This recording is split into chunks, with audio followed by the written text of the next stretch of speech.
Are we live? When you're done. We are now live. I think. As in like live streaming to we're not recording. We're literally live on your channel. Is it recording as well? Oh, what's that? It's going to your YouTube Millar. It's going to the YouTube Millar channel. So anybody who's wanting to check it out. Oh, holy cow! Okay, I'll keep all the private stuff extra private then. End screen. And I did Great. it again, like we did twice, like going live. To anyone just tuning in, I've no idea what I'm doing, right? So this is going to be a complete catastrophe. If anybody apart from the three of us is even hearing this, it's going to be a miracle. Right? We're all going down in flames together. It's gonna be great, fantastic. Think of the articles. We're gonna give a couple. Does everybody know that you're going live right now, Mark? I think so, possibly. You know, I put a thing up on Twitter. I meant to stick out a newsletter, but I'm literally just in from the studio. I got in about 35 minutes ago, grabbed the pizza, and then ran to my office. Yeah. I'm monitoring the situation. There are 18 people watching at this very minute. It was 30 seconds ago. So yeah, that's my only reason for that is sometimes it takes a little while for people to filter in. So if you want to give them sort of time to get settled in their seats and get their popcorn ready, it's basically they're tuning into a very average conversation. You know, like good. They can just come as they please, Because Matteo Scalera is our next guest, and also Valerio Giangiordano. So hopefully they appear at any moment as well. Now, I don't know if you guys know this, but I didn't know for about 2 years, Valerio doesn't speak a word of English, like nothing, you know, and he's been chatting away with me, you know, so like, but he was doing that Google Translate thing, you know. So yeah, so I just found out, and I was trying to get him to do an advert for the book, and we had to write it down phonetically for him, and then he read it out. Oh, wow. And wait, he's joining us for this live stream, so it's going to be interesting. That, as I said, it's going to be a disaster, right? Hang on, give me a second. Good. I've got, who's coming in? Matteo thought, you know, the time difference has changed in Europe just now, you know? Hang on, I'll just let him know. It's... clock's changed. Listen, I do a podcast with that guy, and he's the closest thing to being sort of inadequate that I've ever seen at any given time, and I'm being very nice. Well, I'm counting on him being able to translate actually as well. There's a double purpose, you know. So so he's if you bring him in here as a translator, then that's a good use for him. Otherwise, Erica, I've noticed. I've checked out your podcast a little bit. I really enjoy it. I've seen at least a half a dozen episodes. I think I do wonder about the red background. Where did the red hellscape go? Where did the? It's my general mood in the morning because we do that at 7 a.m. Pacific. So anytime I have to get up that early, I'm always in a bad mood. You know. Wow, that's early for an artist. The more the day goes, it's not technically early for me. I'm up at 4, but when I'm interrupted from my daily to-do list, I get annoyed. And then you bring both Matteo and Sean hopped up on life sugar. It gets triply annoying. You know? You get up at 4? Yeah. Children compel me to get time for myself. Yeah. Well, they say the most creative parts of a day for creatives are late at night or early in the morning. Oh, sure. I think that's when the desperation has a lot to do with that as well. God, I better get a lot of stuff done before these monsters wake up, that type of thing. Yeah. When I was doing Iron Fist, I was writing, penciling, inking, and coloring that book. And so I forced myself up at about 5 every morning just to get work. Because my kids were little then. They were like, I don't know, 5 or something like that. So it was like very productive. But I totally burnt myself out. I was getting a little yelly, a little easy to like trigger. So after that book, I tried to backtrack, and I was like, I don't get up that early for the next thing. Yeah.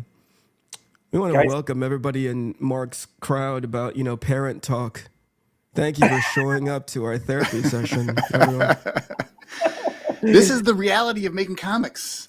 Getting up early because you got the kids. They're going to ruin your life, but they're the best thing in your life. So it's like, what am I going to do? I can't give up one or the other. I don't know who's. Oh, hang on, Sarah. Could you do me a favor? I've lost the guys. I actually can't find them. Oh, where's your? On here. On here. That. Oh, thank God. Okay, there you go. And I just want to make sure that the. And Eric, we were saying we haven't seen each other in a long time, like probably 12 years, something like that. Easily. Without batting an eye, I think the last time that we were actually at tableside together a decade ago, and I can't remember. I think you went off into more prestigious land with your film. So it's nice to see you back. Yeah, I have this weird thing. I don't know. Let me know if this is normal, but I find when I don't see someone for like 12 years, it still feels like I saw them yesterday, and I literally my brain doesn't register the difference. So I've had weird conversations where I'll like be on the phone with someone I haven't talked to in like 10 years and be like, "Oh, hey man, how's it going?" Blah blah blah, and they'll be like, "We haven't spoken in 10 years," and it's just like, what? That's got a lot to do with, I think, your very even-keeled psychosis. I, on the other hand, am losing memory by the minute. So in about 45 it's a race minutes, against time. I won't even remember this conversation as soon as we hang up. So Mark better press the go button. Oh, he did. We're go now. But it's funny because I think having kids weirdly kind of like it motivates you as well, because it's suddenly not you have to feed, it's also the children you have. Because artists never really feel a sense of responsibility when it's just themselves. And then kids appear, you're like, oh my God, I need to get some work done.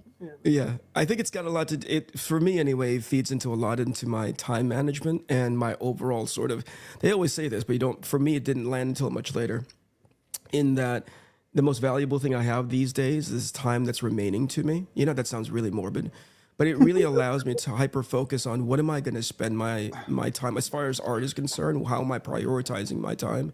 Eric, what age are you? Say again? How old are you? 50. Oh, right. I mean, you look about 25 or something, right? You're very kind. I'll send the money tomorrow, Mark. You don't need it, but it's a complimentary $5 I'm sending your way. You're right. You don't have much time left then if you're 50. No. Before I called, I was digging the 7-foot deep hole in my backyard to bury myself in when this is all said and done. Mark, what? So we are in this final stretch of your crowdfunder. Is that right? Yes. I mean, this has been honestly the least well-organized crowdfunder of all time. What I did with the first one was amazing, right? I did like 20 interviews or something. I had it all planned out. I had all these Millar times and everything. And what I didn't realize is the 4 weeks for this one, I was going to be working out of the country for about 3 weeks. And then on top of that, we had a family holiday I didn't know about. We were off in Tenerife for a week as well, So I've done literally no promotion. So I think it was Carrie who said, why don't you do a live stream in the last couple of days? So Valerio, Gian Giordano and I have got this new book out. And we're in the last 48 hours, I think, as of about now, the final 48 hours of it on our Kickstarter. So I think there may be some kind of link here to it or something. If you type Concord into Kickstarter, it'll be the first thing that comes up. Yeah, well, I've seen the what do you call it? The images for it, and it's quite brilliant. Walk people through. Hello, everyone. My joy dipped by 2%. It's getting to 5%, 10%. Yeah. The more he talks, it drops down 2% at a time. You had this book kind of in your back pocket for a while, Mark, right? Yeah, it's a weird one because when you're a kid, you kind of have a notion of maybe being a comic book guy. So I think you get felt pens and you draw the book yourself. Even if you're not that great, you sort of try it, you letter it. And you always do that credits page where it's written by Mark Millar, drawn by Mark Millar, lettered by Mark Millar. And I did this, but I sent it into DC Comics when I was 13 years old, and it got rejected. But I'm bringing it out now, age 55, because I've always loved this concept. I've always wanted to do it, and I just think now's the time. Did you actually get an actual physical letter rejecting the idea back when they wrote letters? Because the editor at DC Comics, who was a bit of a legend back in the day, was a guy called Julie Swartz. Sure. In my head, he was a beautiful girl, right? Julie's a kind of girl's name, He's called Julius. And I had this kind of crush as a kid on Julie Swartz. I was like, I wonder what she looks like in real life. And he was a 70-year-old bald man from Brooklyn, So I got a rejection letter, but it was amazing. It was a 5-page rejection letter where he said, look, this is really, this is an interesting idea, and he sort of talked me through some stuff. I sent a Superman story at the same time, and he gave me like 2.5 pages on each of them and how everything, So it took a while, but here I am. I'm finally doing it, and I realized like my art, I could have been one of the lower end artists. Those guys who do the backup strips, and an inker has to come in and kind of save them and all that. That's my career, Mark, that you just described. That's my career. Continue. It hurts a little bit if it hurts a lot. Continue. And I just thought, well, it's easier being a writer than an artist. Nobody can tell whether you're good or not until they finish. But So I always had found you- that was a bit of a superpower. Like if you're maybe not the greatest artist of all time, that can actually lead you towards some kind of greatness. Like if you look at the Ninja Turtles, Peter Laird and Kevin Eastman, amazing cartoonists, but I wouldn't call them like the best artists of all time. But something about that situation where they were really good cartoonists in a particular place and time forced them to do their own thing. And because they were forced to do their own thing, they created something that was a bit of a riff off of Frank Miller, but with a lot of fun. And it just happened to turn into this sweet sauce that would never have happened if they were really good, if they were like John Byrne level artists. They would just be more John Byrnes. There would never be Ninja Turtles. So I always find like it's very interesting for me, like when maybe you're not the greatest artist, maybe you're not the greatest writer, maybe you're not the greatest anything all the time, but sometimes that is the actual secret to greater success. And children, I think, connect with art that isn't perfect in a weird way. Like when I was a kid, the guys who really intimidated me was the Michael Goldens or the Neil Adams and things like that. I wouldn't even try and copy that stuff. Whereas the mediocre guys, I thought I could maybe do that, So this is my theory on why some not very good artists become superstars, because they're sort of achievable, sort of. For kids. There's a relatability to them. Yeah. But the same thing with rock music. Like some of the not very good singers, they just have so much charisma and so much to what they're doing that it transcends the technical ability. It's actually it's actually closer to greatness than technical ability is. So even with artists, like you look at, I don't want to name any names, but like some of the most popular artists of the 90s may not be the most expert technical draftsmen, but there's so much energy in what they're doing. I think it transcends technical ability and is truer to greatness than technical ability could ever be. Whereas Travis Charest or something, it's like don't even try and get in the ring if you're a kid. You look at that and that's like an alien has made this. It's Yeah. Oh yeah. Yeah, for sure. Agree. If you hear me coughing and sneezing, it's because I've still not gotten over this thing that I got from New York Comic Con. So closer and Which closer. you still have as well. We've already established you're in your final days here, Eric. So. Yeah.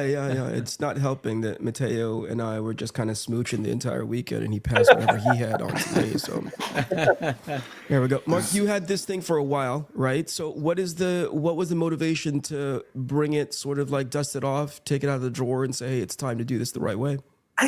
It's always been, everybody's got that project, there's that sort of thing, and it never sort of felt the right time. And I'm quite instinctive, like whenever it was the superhero thing, I was doing loads of superhero books, but there's other things I love as well, and I just feel as if, now I'm curious what you guys think of this. I always kind of look at trends, right? And I think there's 30-year super trends, and then you've got little 10-year trends and everything, But I think the big 30-year super trends, where there's a kind of alpha dominant genre that everybody's into, I think we're coming to the end of one, which is the superhero thing. It started in the year 2000s with X-Men, and then it sort of peaked around about 2014, 2015 in terms of creatively, with excellent stuff like Winter Soldier and all those kind of things, Guardians of the Galaxy and so on. Yep. And I think on the other end of that parabolic curve, since, and we're in that sort of end stage where you're still getting some really amazing stuff, but everybody's a little tired, and the A-list directors have slightly moved on and they're doing other things and so on. Yeah. You're not getting Christopher Nolan's doing The Flash or something like that now, Sure. It's like these guys have moved on. But what I do, the thing I'm picking up on as the next big 30-year thing, I think, is fantasy. And comics occasionally does fantasy and it goes down really big. Like when I was a little kid, I didn't buy the books because I was too scared of them, but a little kid in the 70s when I was really young, I remember I would see these fantasy comics. And they were massive. They were everywhere, And I just sort of feel that trend. It never, it didn't become the dominant thing, but I feel as if all the video game guys and everything, the people who grew up with that kind of stuff, the kids who grew up with Harry Potter are now becoming directors and creatives themselves, or Lord of the Rings is their favorite movies. Just as Tim Burton's Batman and Donner's Superman inspired the directors who come in the year 2000 and beyond to do a different type of superhero movie. Yeah. I think the kids who grew up with Lord of the Rings and Harry Potter are now about to unleash 30 years of great fantasy. Yeah. It's interesting. Cara, I don't know if you watched the interview when we had Mark on the show, but he is I think scholar. I did. was a while ago, but yes, I think I did. It was, I think I yeah. did. He's a scholar of like tracking and plotting things through the history Oh yeah, of comics. no, I mean, I've watched on your show, his show, other shows. Uncanny. Well, this is why I love Mark when he does his interviews. He really breaks down his ideas, and and even if you just trade an email with Mark, it's fuck, you just get back like, oh, well, here's what's happening now, and it's just like, whoa, it's like it's pretty. I love it. I love that stuff so much. Yeah, I think you can plot these things. You know, people say you can't, you know, and everything's, you know, sort of random, but it's really not. You know, like I remember, like Richard Donner told me that he loved Superman as a kid, you know, and he loved the TV show when he was in his 20s or whatever. So then doing Superman was kind of a big deal, you know. And Sam Raimi loved Ditko's Spider-Man. So then he goes on and does the Spider-Man thing. So whatever children were into 20 years ago is kind of what adult directors and studio executives are going to be into now. I was talking to a studio exec, a guy that was running one of the big studios a few years back. And he said to me, if you'd come in with Watchmen, you know, in 1996, they would have had no idea. Like the studio execs had never read it. But by the middle of the noughties, everybody who was running studios had read Watchmen because they grew up with that stuff, you know. So it's look at what was big 20, 30 years ago, and that's what's going to be commissioned, you know. Yeah, that makes a lot of sense. I'm gonna slow down a little bit because there's 3 different accents that's happening. Mateo can barely understand me. Maddie, can you understand what people are talking about right now? Can you like? Oh yeah. Mark is at full tilt.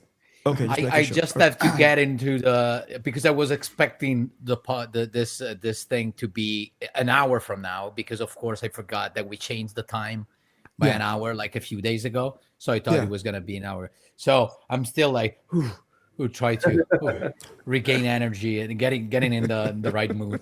I'm giving you a hard time, pal, because I'm watching your body language and I'm like, gosh, I hope he's understanding what we're talking about. Also, Eric, I'm really what's throwing me off is the fact that you don't have your usual red lights. It's Wednesday, 11 a.m. my time. I'm less evil at this time of day. Okay, I'm more productive.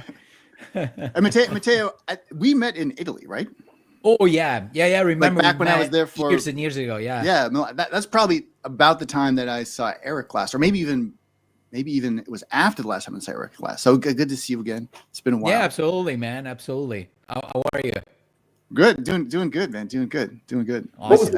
Hey, I really enjoy you guys' podcast, by the way. And not to steal Mark's time here on his own show. Oh, thanks, man. To pimp your show, but I think you guys have a great show. Hey, Mark, I was going to say, what do you think about this? I think you're very in line with the trends and like the waves and like the kids growing up and that's what they do now. But I also think just culturally, there's been such a suppression of archetypes in modern pop culture. Almost people from any side, they're pumping their own ideology into the culture to try to control the narrative in a way I haven't seen. And I saw this switch in like the 2000s where people started to try to control the world through pop culture, which is kind of a newer thing. Like up until the Matrix movies, it was like the pop culture was like they did a little bit. There was Top Gun, there was a little bit, but after the Matrix, it's like all those nerds were like, "Oh, I know. I'm gonna control." Well, anyways, what I felt like there's been this suppression of true archetypes, and in a way, fantasy is like a cheat code. It's a cheat code to allow. Like archetypes are not archetypes because there's someone thought up, oh, I want to have this, instill this idea into the world. They're archetypes because there's a deep resonance that's lasted thousands of years, hundreds of thousands of years of storytelling. Yeah. And those same archetypes, if you read the early Conan books, it's like, oh, even then those are like deep archetypes that are being brought back up into the public consciousness. And I think I think there's a calling for fantasy because in a way it's been the forbidden fruit. And this is a way to get those cool archetypes back into culture that people want. That's a great point. I mean, your subconscious always does something political you don't realize, and it's only maybe a year after you've written the thing you look back and you think, oh, that was about that, you know, because all your ideas come from everything around you, you know, even if you're not realizing it as you're writing them. But you're right, you know, like there's not going to be a Trump statement or something like that in this story. If you do a thing that's a fantasy thing, you know? What would that even be? I can't do a Trump, but I can't even do a Trump, but it gets so tedious. Even like I'm politically on the left. I'm a member of one of Europe's most left-wing parties, but I hate to see an audience being hectored. You know, like for me, I assume my audience is intelligent, and I assume they're probably at least, if not more intelligent than I am. you know. So the idea of me telling them what to think is just preposterous, you know. Like it's such a I think it's such a lack of respect for your audience in a weird way. Well, I've also become so disinterested in politics. Like over the past 100%. Few years, we've been deluged with it for so many years. I don't care what side you're on. I'm so done. Like I'm done with that stuff. You know, it's like I just want I want creativity. I want humanity. I want unity. I want people together again. I'm sick of all the like, oh, you're over here and you're over here. I just don't like it anymore. Like I'm done. I'm done. And I think creativity is always something that brings people together. It left and right, you know, like when I was growing up, whatever you were into, you know, whether it was like Alien, Star Wars, whatever, Superman, you never thought, okay, this is for that audience. You know, it's like this is for everyone, you know, and that's the thing. Like a cinema will be filled of an absolutely diverse group of people once, all having a great time, and that's our job, you know. So I made a decision in 2016. I was never going to talk about politics on Twitter. Like after 2016, I was like, say nothing, because the job is we're the relief from that stuff. I think, you know, we're the relief. We're like, you just want to see Conan like kill some guys with a sword. You know, that's our job. Yeah, for sure. Yeah, for sure. 100%. Yeah, I think I'm less sick about the politic part. I mean, I'm with you there, Kari, but it's got a lot more to do with I'm sick of the heavy-handed way that it's delivered. There is and that's what I mean. There'll always be politics embedded on some level, but if your primary goal is the ideology, to broadcast it, for sure. It's like, for sure. Yeah, you know, I mean, it works in layers. In as far as the maturing brain is concerned, you kind of take an episode of Star Trek as is. You're like, holy crap, there's a guy over there with a half black and a half white face, and I know what that means. But then you get to learn about it later on. You get to read between the lines because you're that much more sophisticated in understanding what subtlety is back in the day. And you're like, oh, okay, I get it. But it didn't make you enjoy the episode any less. You know, you just got more. You just started injecting your own sort of like worldview into it. What's always funny is these things they're very well intentioned, but they date really fast and become so offensive. 100%. 100%. None of this stuff stands up 20, 30 years on, you know? Yeah.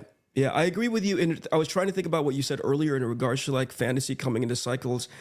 At New York Comic Con, speaking of, I just saw Richard and Wendy Peeney, creators of ElfQuest from back in the day.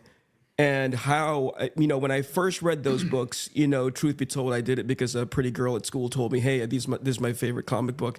But I was like, whatever, it's not X-Men, it's not Avengers. And I read it and I was like, oh, wow, these are actually talking in such a way they're talking about real characters and ultimately like real people. And I think at its core, Kari earlier was talking about like archetypes. ElfQuest doesn't necessarily lean on any particular archetypes. It leans more on like heavy character building that just happens to have world building in the background. Does that make sense? Like, I understand when you bring a dwarf in and an elf in and a human in and a knight in, you're kind of like, oh, those kind of have these things that are built into them as far as expectations concerned. Dragonlance has a version of that. But when I saw ElfQuest for the first time, they just happened to have 4 pointed ears and they were riding wolves and they were living out in the desert and some of them were living out in the jungle. But I think what made me hyper focus and in turn like the affinity of them for me was like, oh, they told really, really good character stories. And I think there's value in that. I think it's also something I'd never seen before. I remember seeing ElfQuest when I was about 13. Sure. I'd never seen anything like it. You know, and after seeing loads and loads of superhero stuff and horror stuff and everything, this was a genre, waters I'd never dipped in. And I feel there hasn't been much of it in comics for a long time. And that's what excited me about writing this project. It felt fresh. Right. And what I'm obsessed with is finding something new to entertain me. Yeah. You know, like, when you see too much of the same thing, you just get bored. So I'm always looking out for new stuff. I'm always trying things from other countries. It's like artwork, you know. I mean, Matteo, you know, you've put me onto so many amazing European artists that I didn't know. And it's renewed my enthusiasm for comic book art because it's perspectives I've never seen before. You know, it's fantastic. It's like Gigi Cavanego is now one of my favorite artists. I'd never heard of him a month before we were working together. You know? Yeah. Well, that's another superpower of yours, Mark. Who's cool, and may I work with them? And suddenly, a month later, you're working with them. That's kind of cool. Getting more money than anyone else is getting. Matteo, are you collecting kickbacks? You get some kind of like Godfather payout? I have a percentage on all the Italian artists that I get. You know, for the rest of their lives, by the way, Kari. That's how you do it. You can't build someone up and then let them free. And all that stuff. Yeah. Just gonna be wet as Yeah, whenever they get mentioned in whatever website or something, I get something. You know. I think it's no accident. Look at my wall here. This is the very first piece of original art I ever bought. I think it was 13 or 12. I got it for $40. It's a page of Savage Sword of Conan by John Buscema right here. First one I ever bought. $40 at the comic shop in Winnipeg, in Manitoba. And then, what's that? What year was that? Oh, I don't know. I was like 13. It would have been like, I mean, a million years ago. A million. Yeah. And then I hit my pan cell here of He-Man and Battle Cat, one of my favorite cartoons ever growing up. And again, a case of like, listen, He-Man was not an artisan's dream. It was not an artistic paradise. It was not the top level of animation, but I loved that cartoon. Like it was so cool because it kind of transcended the limits of its own technical ability, just sheer passion and creativity. And like, I love the origin story of He-Man, where it's like, hey, we're going to do a Conan movie. Oh God, the Conan movies has bad stuff in it. Well, we already have these molds. Let's do our own thing. And like, let's grab the tiger from the Big Jim toy line and make him a horse. And, you know, it's like it's so cobbled together. If you've ever seen the behind the scenes of how they made He-Man, but it's so much passion. And I love that. And what I love about your project is like taking that fantasy stuff and then porting it into the big city in a way that it kind of reminds me a bit of like, not having read it, but based off the pitch and the video, like it has a bit of a Ghostbusters type vibe in the fact that you're bringing in this fantastical element into like the metropolis. Is that correct? Is that right? My favorite thing, you know, like, you know, there's two types of stories like that, you know, where you have a guy like us going somewhere amazing, which is John Carter of Mars and all these things, you know, where you have a Flash Gordon, a relatable human being going somewhere fantastic. But the other thing, which is equally exciting, is the reverse of that, which is someone coming from somewhere amazing to us. So Superman was the turning point, actually, in 1938. Prior to that, the big stories tended to be explorers. It was the Jules Verne type stuff, or Flash Gordon or whatever. A guy like us going somewhere else. But Superman was the first of somewhere else coming to us, you know, and I do love that. You know, the idea of dragons in New York, that was the beginning for me as a kid. I remember drawing like jets, US Air Force jets, up against dragons above Manhattan. And that got me excited. You know, for me, it always starts with a drawing. I'll do a double page spreads and the story grows from there. Like when I did Old Man Logan, Wolverine, I drew a picture of Wolverine as an old man and I didn't have his claws out. And I was like, he hasn't popped his claws for 50 years. And that drawing just stayed with me. And then about a month later, I grew the story out of that drawing, you know?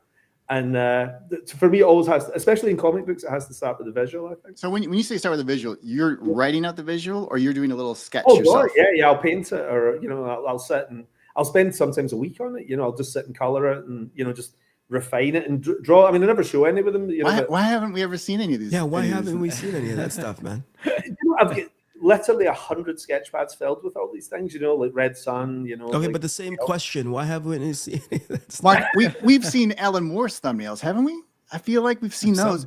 You know, if you want to sell some comic books today, Mark Millar, if you want to sell some comic books, I think you need to go get your sketchbook, bring out that original drawing, and show it here only exclusively on this live stream, so people have to watch I agree. And then you print out the art of Mark Millar. Yeah, like a full art book. It's disappointing.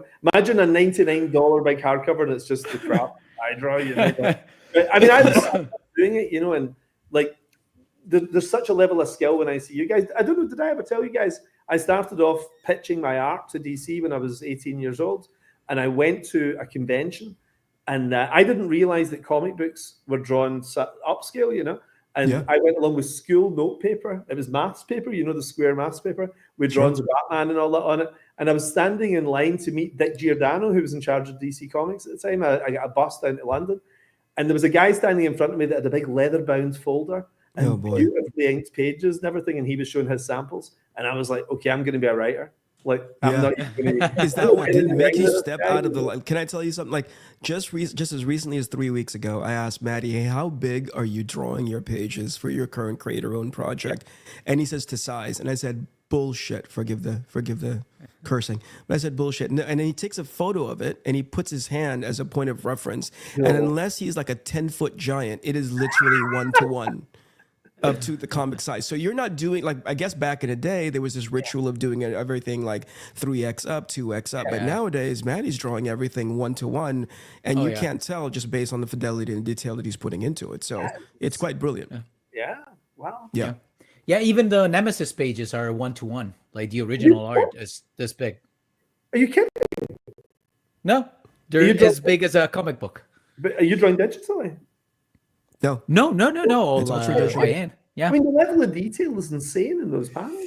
Yeah, because I'm using like pens this time. I haven't used the brushes except for, you know, when I have to do the gray tones. In that case, I use brushes. But now I'm just using small pens and all that stuff, and it's really easy. Yeah, absolutely. I enjoy it. What pens are you using, Matteo? What tools are you? Oh, just a normal like a Statler, like a liner. I have like a 0.05, a 1, and a 3, and like a Copic multi-liner. Yeah, or what? Similar, right? Yeah, similar to or that. A Micron. Like I use I like Micron. It's another brand, but it's Micron. Yeah. I use what Microns. He's prepping us for now, you guys, is like fast forward a year and a half from now, and it's just going to continue to get smaller. It's going to be a post-it note by the time all is said and done. At his end of his career, he's produced 500 pages plus, but everything's like super small. You just reminded me of a guy, an Italian artist that was working on Zagor, I think it was the name of the series. It's the same. It's another one published by Bonelli, like alongside with Dylan Dog and Tex. There was this other one, Zagor, really one of the first series by Bonelli. And this guy was kind of a weird guy, and he worked on pages like his originals were this big, and he would just blow them up with and I went to a show, an exhibition where they were showing his pages, and you had to look at them with a lens. Because you couldn't, and he would work with a big lens over, you know, his table, and it was That's crazy. Just complicated for the sake of complicated, man. Get out of here, you Italians. Do you know the 21st century version of that? You know, is digital drawing with Frank Whiteley. Have you ever seen what he does? This is crazy. You know? No. So he said to me, "I obsess over my pages so much. I'm going to just draw digital. It's going to make life so much easier." And I was like, "Okay, I kind of hate that because I love original artwork and all that, you know." Yeah. But I'm okay. And then I went round to the studio, and he'd zoomed in on, like, he had like a guy in a city, and then he zoomed in on the window, and then he zoomed in on inside the window, and then there was another guy, and he was drawing his eyelashes or something like that, you know. So it's detail no one will ever see, but if you zoom in more enough on the computer, you'll see it, you know. Yeah. So the page would be about 25 feet high if it existed, you know? Oh, yeah. That is the danger of drawing digitally is 100%. You can zoom in as much as you like. Yeah.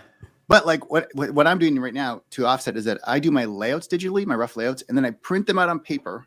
Yeah. And then I take that paper and I ink it traditionally, and then I scan it back in, and then I fix all my mistakes with warping and transform, and then I'll even ink back into it if it's missing some. Because always, if your eyes rest and you're like, oh, that's not as good as I thought it was, and you have to go back in and layer another layer back on. But at least I think there's two benefits to this is when you can push it back to the real world. Yeah. Mm-hmm. Not only do you get the tactile mistakes of paper and ink interacting by hand, but also you can't zoom in 1,000%, and you can always go back in and recover it later. But especially, I'll just say this: if you're a working comic book artist and you are not in some stage of your game producing original art on paper. Yeah, you are missing out on a major stream of revenue. Because for me personally, I was talking about that. A large percentage of my current revenue is based off of original art sales because there's such a growing demand and passion for art. And I don't mean computer art; I mean original art on paper. Because what creates value? Scarcity creates value. The easier it is to create art digitally, the more people can do it with new tools or 3D models or whatever.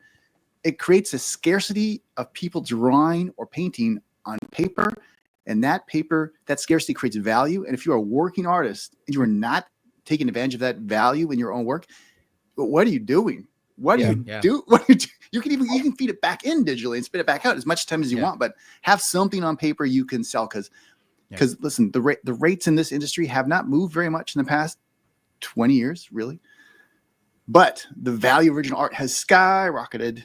So it's become a major part of my additional revenue stream. Also from a fan point of view as well, you know, like I've got pages downstairs, the Alex Toth pages, you know, from the 60s. Oh, yeah. You know, and I've got Frank Robbins pages, you know, and it's like I feel like I'm time traveling when I touch them, when I see them. You know, like these are literally the pages he had in his office that he put in an envelope and sent to an editor, and then I've somehow got them now. And I hate the idea that digital just wipes that out. You know, that you can actually touch the pages they touched. Yeah. To me, what I started to do, realizing how important it was in my business selling original art, what I started to do is, even for layouts, for covers and stuff like that, I started enjoying doing them. So now I do them on nicer paper and spend more time on them. And now I have an extra thing that I can sell that creates that in between, especially for people that cannot afford maybe buying a full like page or stuff like that, but maybe would cost them like $700, $800, $2,000. Then they have this mid-price thing that, you know, you can get a layout for like $150 or $200, you know. So I can cover, you know, all the spectrum of potential clients. So that's the thing that I can do. And also, I wanted to tell you, Kari, I have another way of working on the pages. So I don't do corrections basically unless it's really needed. And then I keep staring at the mistake, and I keep, you know, trying to focus on the shame that I feel in that moment, so that the next time I won't make the same mistake. That's my trick. Nice. He is very healthy. Very he's healthy. Such an Italian Catholic. You know what I mean? Yeah. It's like Shame. Hyper I walk focused on- naked on my house, and my son, my girl, just Mark, throw like speaking of, vegetables how at me. did you land upon the artist that you're working with now? If we're talking art, I think this was maybe like the only guy that Theo had brought to me. I think I could be wrong, but I stumbled across him on Twitter. I think, you know, like I love a little tea break when you doom scroll, you know, when you're just looking through everything. And I follow like every artist, you know, like because some guys who were terrible suddenly get really good and everything, you know. So I hang on and I just see people's progress and how they're doing and everything, you know. And then I saw a guy I'd never seen before, and he was drawing some Todd McFarlane stuff, and I was like, this guy's really cool, you know. And I clicked on his timeline, and then I saw some pictures of the Hulk he'd done, I think just as fan art, you know, just for fun. And I was like, right, this guy's great. And I dropped him a line, and we did Nemesis together. And I loved working with him. But the big thing for me, and this is what I'm curious about you guys, is something kind of happened, you know, in terms of comic storytelling with Warren Ellis and Garth Ennis, I think, in the mid-90s, late 90s, where they became very filmic, you know, and very conversational. And I love those comics. I mean, these are like my favorite thing. But when you look at comics from the 50s and comics from the 70s and so on, lots of big images, lots of big double-page spreads, and fantasy in particular, you know? Yeah. And I think that he's a guy who, it would waste him to have a conversational type comic, you know, like, and I just saw his monsters, and I thought I need to find a project, and that's where I pulled this one out from when I was 13, a project where he can draw crazy stuff because he's so great at drawing that kind of thing. So this project is less conversational, it's more dramatic images on every page. All double page spreads and everything, you know, because I do that quite a lot too. A lot of my stuff is beat by beat, you know, like Warren and Garth pretty much invented that format, you know, where it's a very episodic, you know, it's like boom, boom, boom, 4 panels a page, usually wide panels and everything. And it's great. I love working in that style. But I thought, I looked at a lot of kind of like 70s fantasy artists, and that stuff was mind-blowing, you know. And I don't know, how do you guys feel like whenever you get something which is 9 panels of talking heads, does your heart sink a little? Well, first before we get into this huge, I think this conversation is awesome, and I'm ready for it. But what a reason to buy this book right now, guys. If you want to buy this book, this sounds like the best book in the last decade. Pure art, pure visuals, Italian finesse coming at you. Go to the Kickstarter right now. In the YouTube channel, please go check out the book now. I'm checking out the Kickstarter page. What is it? The last 24 hours for the book? Last 48. According to Mark. 48. And this is genuinely me starting the pimping now, you know, because like I say, I was away most of the month that the campaign was running. The best time to start is right at the end. That's what they always say. Yeah. So the artwork for me is the selling point in this. You know, I kind of wanted to see a book like this, and that's always the best way to get into a comic. I think, like, I want this on my shelf whether I write it or not. You know, so I found a great monster artist and gave him loads of fun stuff to draw. That's awesome. Awesome. But you know, when you get stuff like that, like, do you Do you like the challenge of a double page spread that's going to take you a week, or do you prefer the easy talking heads? The fifth issue of Arc Athena is all splash pages and double page spreads.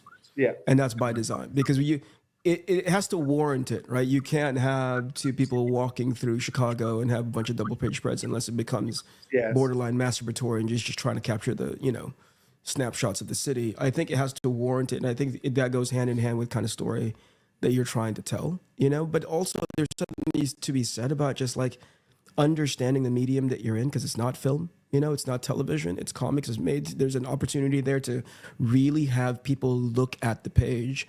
And I think that's what a splash page and that's what a double page spread warrants. It compels you to just take a moment and really just sort of like be immersed in that image. And I think it's one of the amazing things that comics brings to an audience, is that it compels you to stop and just go, holy crap, what am I looking at right now? Especially when it's done well, and especially if it's within the theme of the story that's being told. I was talking to an artist recently who said he loves Marvel style, which I've never even attempted. I've never tried that, where you give a plot to the artist and the artist draws the comic and then the writer comes in and sort of finishes it off with some dialogue. Yeah. He said that he loved that because it gave him a chance to draw really cool stuff, Yeah, and it's an art-driven medium, and it actually leaned into the artist doing it that way. And it's kind of become a writer-driven medium in my career, really, What do you guys think of that? Do you see value in the Marvel style? I don't know. To be honest with you, I like a script, like a good script, not necessarily all details. Yeah, but details when needed, and generally speaking, I like the writer to give me their own vision of how they envision the page. I mean, we've worked together for a while now, and you can see that I like having direction. And sometimes when you feed me a script, I can add stuff here and there. Yeah, if I see that I can implement and bring my own thing into the script, but I love to have direction. I'm not a huge fan of just, okay, we're gonna have a fight for like three pages. Just do whatever the fuck you want. Right. It's not my, not my thing. Do you guys feel the same way, Carrie and Eric? Well, I've been thinking about this quite a bit lately, because I've recently just drawn, in my entire career, I've been drawing comics at Marvel for 26 years now. Crazy. I've only ever drawn my first 2 issues Marvel style just now. Now, the last 2 issues of Spider-Man Wolverine, I drew Marvel style. Right. And it's interesting. And it's really brought up to me a couple feelings. So one is, if you look at the most successful, like Mark, what do you think the most successful eras of comics, if you look at just the greatest comics ever made, and the most popular era ever were, what were those, what do you think those, as a student of this game, what do you think those decades would be?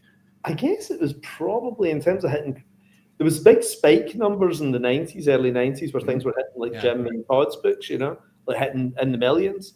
But typically, consistently, late 50s probably, Kurt Schaffenberger, Kurt Swan, that kind of 5 panels a page, 6 panels a page, and really basic art, I get and in terms of popularity, like I see those are your tastes, but in terms of popularity, what would be the most popular eras of comics be?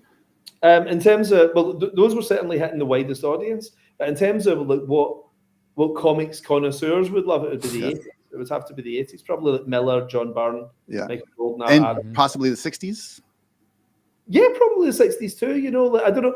Did it have? I think the 60s. It was certainly hitting children, but it wasn't hitting. The college campuses was about as mature as it got. So newspapers still really looked down on comic books. Kids weren't allowed to buy them. A lot of the times, it was seen as a degraded art form.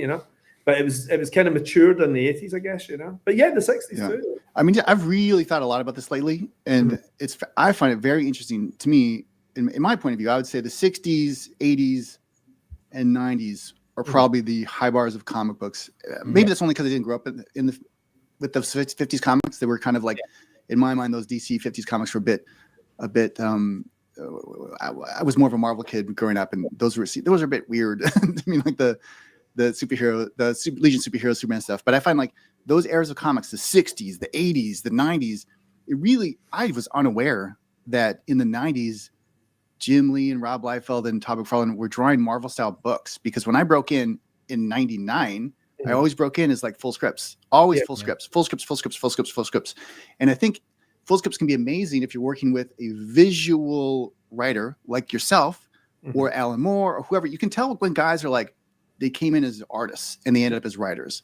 And I think those are some of the greatest writers we have, because they can transcend the gap. Yeah, and they have a full vision of the book, and they know about all the, you know, the downsides of writing a certain thing instead of writing in another way. Well, not even if they have a full vision, there's no gap in translation, because you speak that language in some way. Whereas if you're a writer only, you may write something that sounds good but is awkward to draw on a page. Exactly. That's you said it in better words, of course. And as an artist, the struggle you always have is like, this thing that's awkward to draw on the page, I can fix it, but who am I going to offend when I fix it? Like, what will they even know it's fixed? What, like, I'm going to have to I'm going to have to be kind of a weirdo or a bully or some kind of like passive aggressive guy to just do it. So should I call my editor and ask them, hey, let's explain? And is the editor an artist? Probably not these days, but they used to be, but probably not. And so you hit these weird speed bumps as an artist trying to draw full scripts that aren't always there, but sometimes they're there and they're just impossible, because it's like, this is so awkward and I guess I can just fix it, but then maybe I'll look like a jerk. Or, you try to politically address it so you can, and it never quite works out. So you realize, I should have fixed it on my own. And it really instilled in me like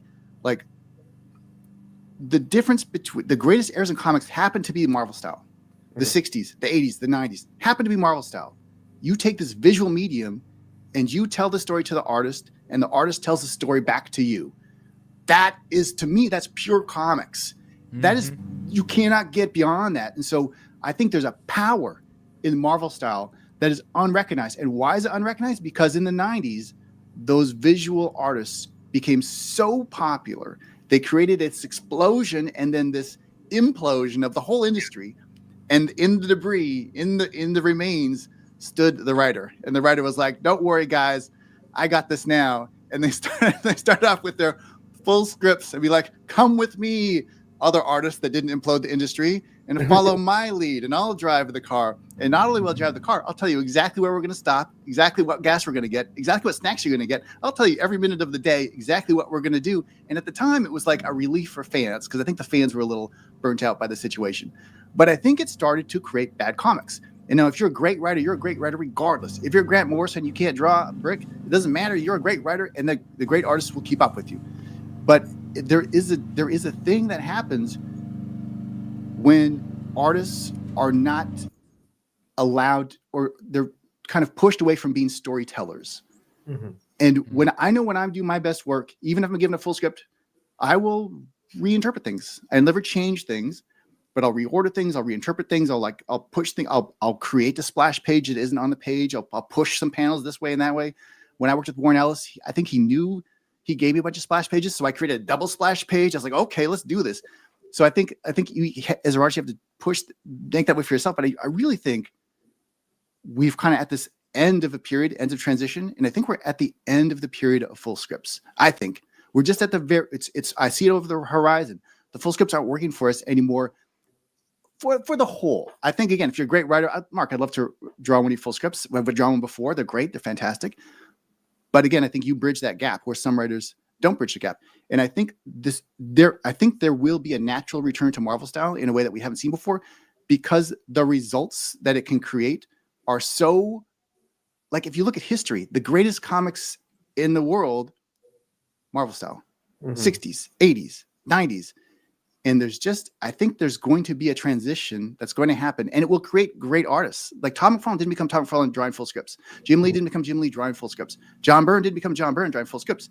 He started, he was writing, he's doing plots off of Claremont or whatever. Like, I think there's a need for the return of Marvel style books right now.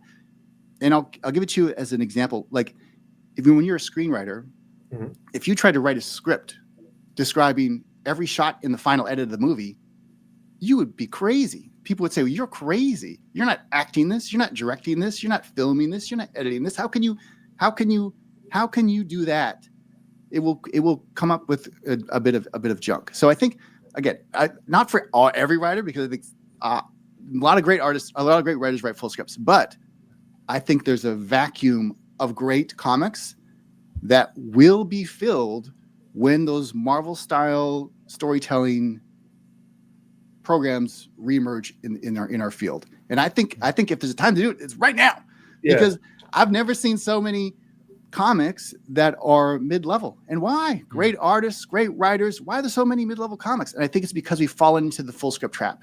And I think that full script trap is mud. And again, if it's a great script, it doesn't matter. You'll transcend if it's full script, plot, whatever. But if it's not a great script, Marvel style can make it a great script. And that's my current perspective on the matter. I'd go one stage further and even say what made the 80s and the 90s work so well was one person being the writer and the artist.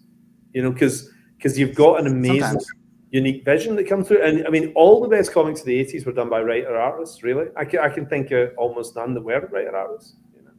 I would say the one exception I think is not the exception. I think there's an argument for like the X-Men run, the Claremont Byrne X-Men run, where you can see the battle for control of that book. Yeah. You can see John Byrne drawing one story, and then Chris Claremont thought ballooning it back towards his story, and that tension between the artist and the writer creates compelling reading. That's true. That's true. And it's the same with Alex Ross and Kurt Busiek and Mark Waid. Yeah. They were all bringing their A game, because they were wanting to be the best guy there, and that created a perfect comic book then. Yeah.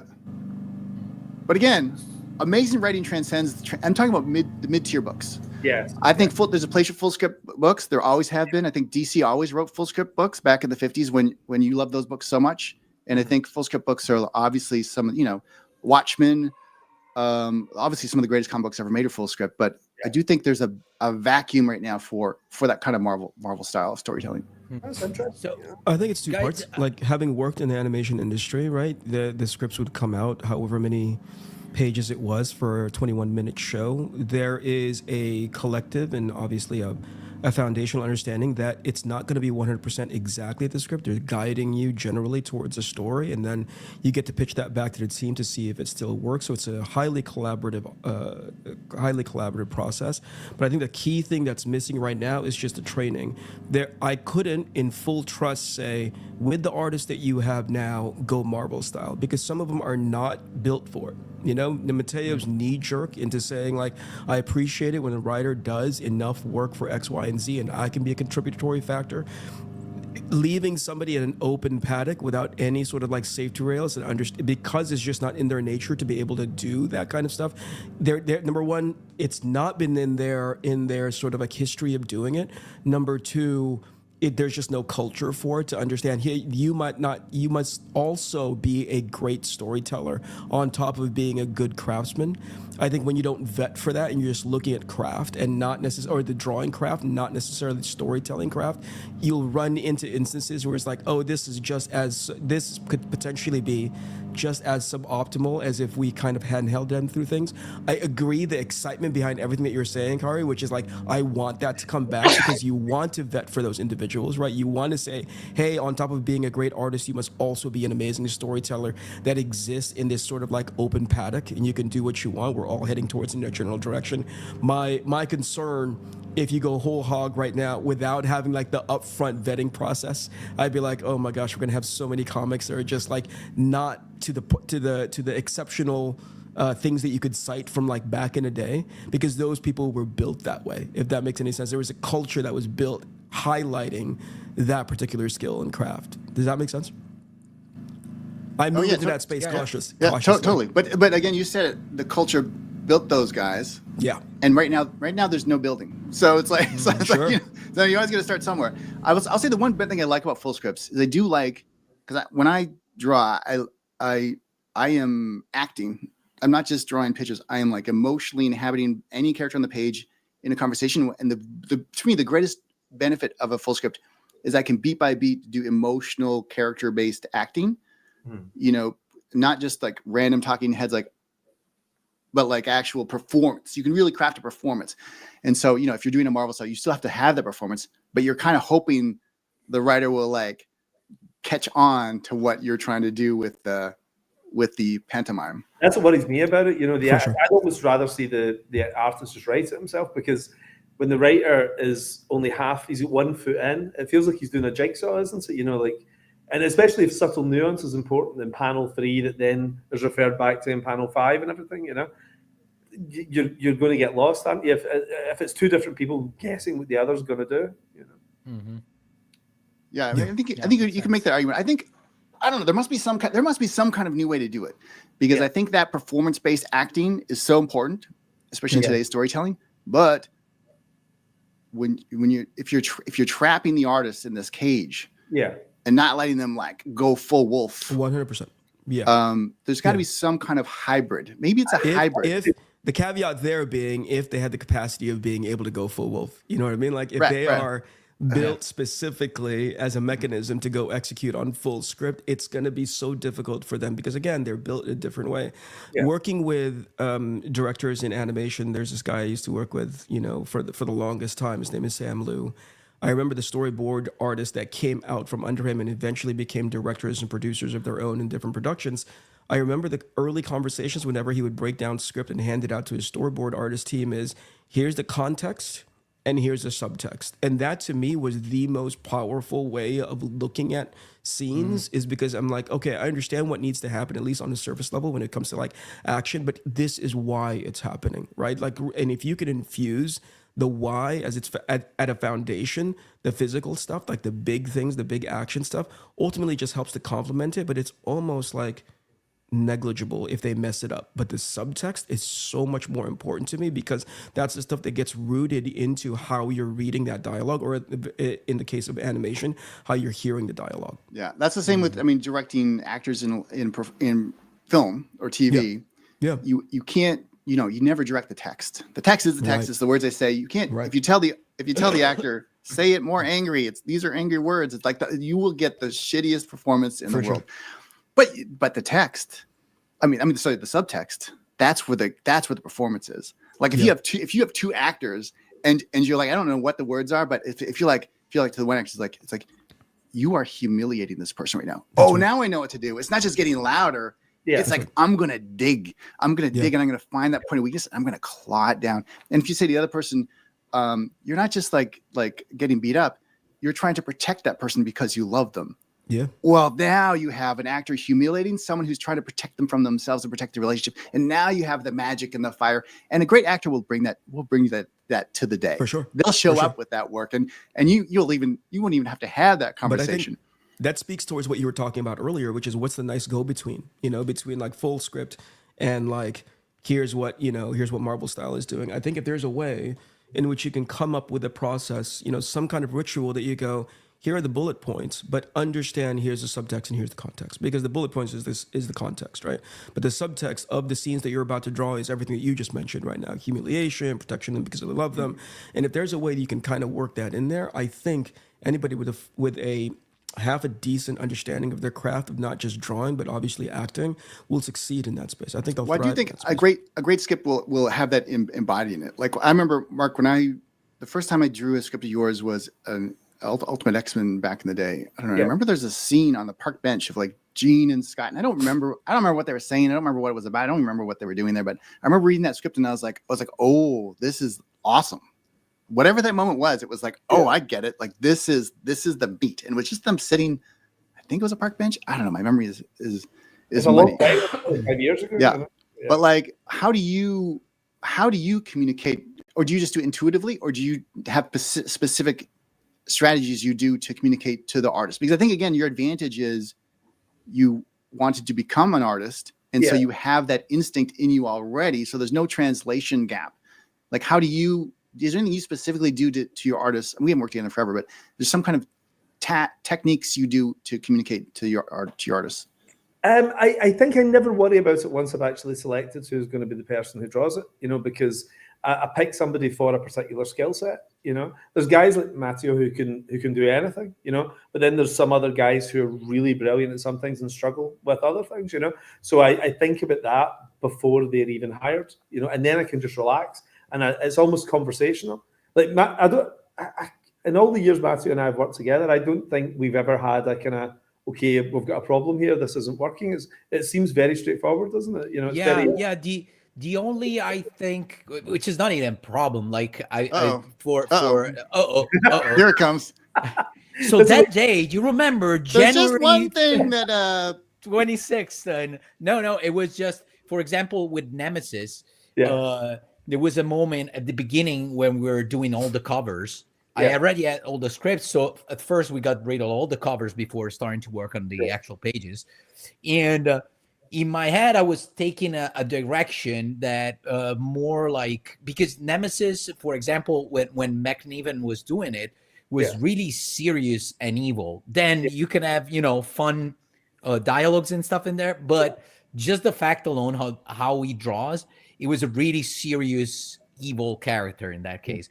And then with Pepe Larraz on Big Game, and with Jorge Jimenez, he got a little, there was a comical vibe, sort of, subtext, not necessarily so evident, but the way they would draw, and it would work with the character. So I was going that direction, and there was a point in which I went too far in the covers, and simply Mark told me, I understand what you're trying to do, but this is a little bit too much. Let's take it down a couple of notches, and that's it. But that's probably the only time where I went a different direction that wasn't exactly the one that we were supposed to. But that's what synergy is so important in comics, isn't it? Like there can be brilliant artists who you don't quite click with, and it's happened to me a couple of times in my career. I won't name because the guy's an amazing artist, but pages came back and it just didn't work with my script. It was those issues of Ultimate X-Men. One of my cartoony styles, and your face was like, oh God, what did they do? What did they give me? No, I think I can cite one in specific, Mark. I remember there was this one cover that you wanted me to try, and at some point I had to say, hey Mark, I don't know if this is going to work if we continue going down this path. Wasn't it? Yeah, I remember that. Yep. I had tried a couple times on a cover and it just wasn't landing the texture. Now, mind you, you and I had a working relationship previously on Chrononauts 2, right? So there was a level of comfort there that I was like, oh, this is kind of out of my back, this is in my back pocket. This is pretty easy. But in this particular case, there was just a texture that I just wasn't landing. And even after you had referred to a previous piece that I had done, it still wasn't there. And I think it was me that was like, hey, Mark, it probably is better if you go find the right person for this, because we can toil around 10 more times about this thing. I'm just not going to be able to land it. And I think that's the smartest, I think that's, in my sort of my decrepit age, I started realizing this is not going to be a good time for either of us. In my youth, I would have been like, no, I can freaking land this. Don't you worry. Give me another couple tries at it. But I think these days I value my time. I value your time. Like, go find the right fit, Well, I get three pages in from one guy, and he's literally one of my favorite artists. And it's quite weird. It's there's that movie, The Mexican, that's got Brad Pitt and Julia Roberts at the peak of their careers. And, that movie should have worked. It's a really good director as well. I can't remember. Might have been Gus Van Sant, I think. And for some reason, the chemistry just wasn't there. It didn't click, and audiences didn't respond to it. And I think writers and artists are exactly the same. They have to cross over, and that has to work. And it's a relationship, isn't it? So one project, it broke my heart. I said to the guy, look, I'm so sorry. I don't think this is working. And they get 3 pages in, and he understood. He was like, I kind of see it, And we went our separate ways on good terms. But yeah, that's great. How long do we have you for, Mark? Is it an hour? Is it 2 hours? Do another 15 minutes maybe or something, because I'm so curious, especially because, like we say, Conquered is a fantasy book and everything. We touched on this earlier in terms of stuff that you like to draw. Do you like the idea of just being able to cut loose and world build and do stuff you haven't seen before, or is it nicer to have something like Marvel's Manhattan, where you've got the Avengers building, you've got the Fantastic Four Baxter building and everything, What do you guys prefer doing? Is it a pain to world build? No, I don't. For me, it isn't. I remember specifically the script for Chrononauts 2, and I was worried that because Sean Murphy had done Chrononauts 1, I would have to be sort of immediately tethered to that. But I remember getting into a spot, I think is as early as the halfway mark of the first issue, where I had asked it via email, do these costumes need to be the way that Sean had? Because I didn't know exactly how much sort of a baton pass it was in order to forward the IP. But as soon as I redesigned the costumes, you're like, do whatever you want. It's still, as long as these characters look relatively the same and they're recognizable. And then because the nature of this story wasn't anything that Sean had done previously, the proverbial steering wheel was up to me, right? Where to drive the car. And to me, that opened up everything. Obviously, there were things in there. It was like, I remember the shuttle or the spaceship needed to look like a specific sort of guitar I'd never heard of, electric guitar that I'd never heard of before. Yeah. But it's like, make it look kind of like this. But that's as heavy-handed as you ever were. And everything else was up to me, right? And so that to me, I wasn't scared of it because number one, I'd done that historically. Yeah. But number two, it showed the level of trust where you go, I'll give you a direction, but at the end of the day, you're on this book for a reason, and it's because this is the part that you have to. This is the heavy lifting that I'm going to leave up to you. I say that to every artist because I've spent 3, 4, 5, 6 months thinking about who should be drawing this. So, like Narwhal, who I did Vatican City with, Per Berg. He said to me, "Do you want to see my page by page layouts and just make sure you're happy?" And I was like, "I hired you because I'm happy." It's like you're really good at what you do. You don't need to show me anything; it's going to be fine. Yeah. My first job, I got at DC. I was hired to do Doom Patrol by Andy Helfer back in the day. It was going to be my first break into the big two, and I started in Andy because I was new. Andy asked to review my layouts page by page, and I quit the book because I couldn't. For me, that would have been death. To be micromanaged as a new artist on a page by page level from layouts. I was like, I remember I had a conversation. I was like, what if I just hand in the pages as we go? And if there are problems, I'll just fix them on the next pages. I think like Eric, you were talking about in the past. And I just think like there's sometimes when you try to control the beast, you will just defang the beast and turn him into a house cat. And no one wants a house cat drawing comic books. They want a fucking tiger. So like, I think sometimes like, the task of the artist is to be let loose. Mm-hmm. And again, if you try to cage that beast, you'll take away everything you like about him. Yeah. So I think probably, Mark, why your books have been so successful is not just that you yourself are an artist at heart, and not just that you respect artists in a way that I think is probably greater than the average writer. You're constantly championing your partners. You're constantly sharing your monies, and you're constantly like celebrating the art form in a way that to me is very resonant as an artist. Mm-hmm. I think that you understand the task is to feed that tiger and then let it loose. That's what I think the difference is. Well, that's great to hear because I assume every writer is obsessed with artists because I'm obsessed with artists. All I do is buy art books. I buy comics, the art and everything. So, and I love hanging out with artists. I love sitting with artists and just hearing how they work and what the day is like, and to get little previews of their things. Like the sexiest thing in the world to me is a JPEG on the end of an email with a new page. I love it. Yeah. You're incredibly generous about like sharing that out to us too. Guys, look at this most recent thing. It gets to the point where it's like, I can't look at these pages anymore. I'm working on my own stuff, and it's really hard to go see. You're talking about Gigi the other day, and I had seen something that you had shared a little while ago, and I thought like, I can't look at this. This is not necessarily deflating because I'm thinking like, oh, it's so good, but because it's finished. And I'm in the middle of working on mine, and I'm like, oh, it's not to that level of polish, and it's annoying seeing something that's already done.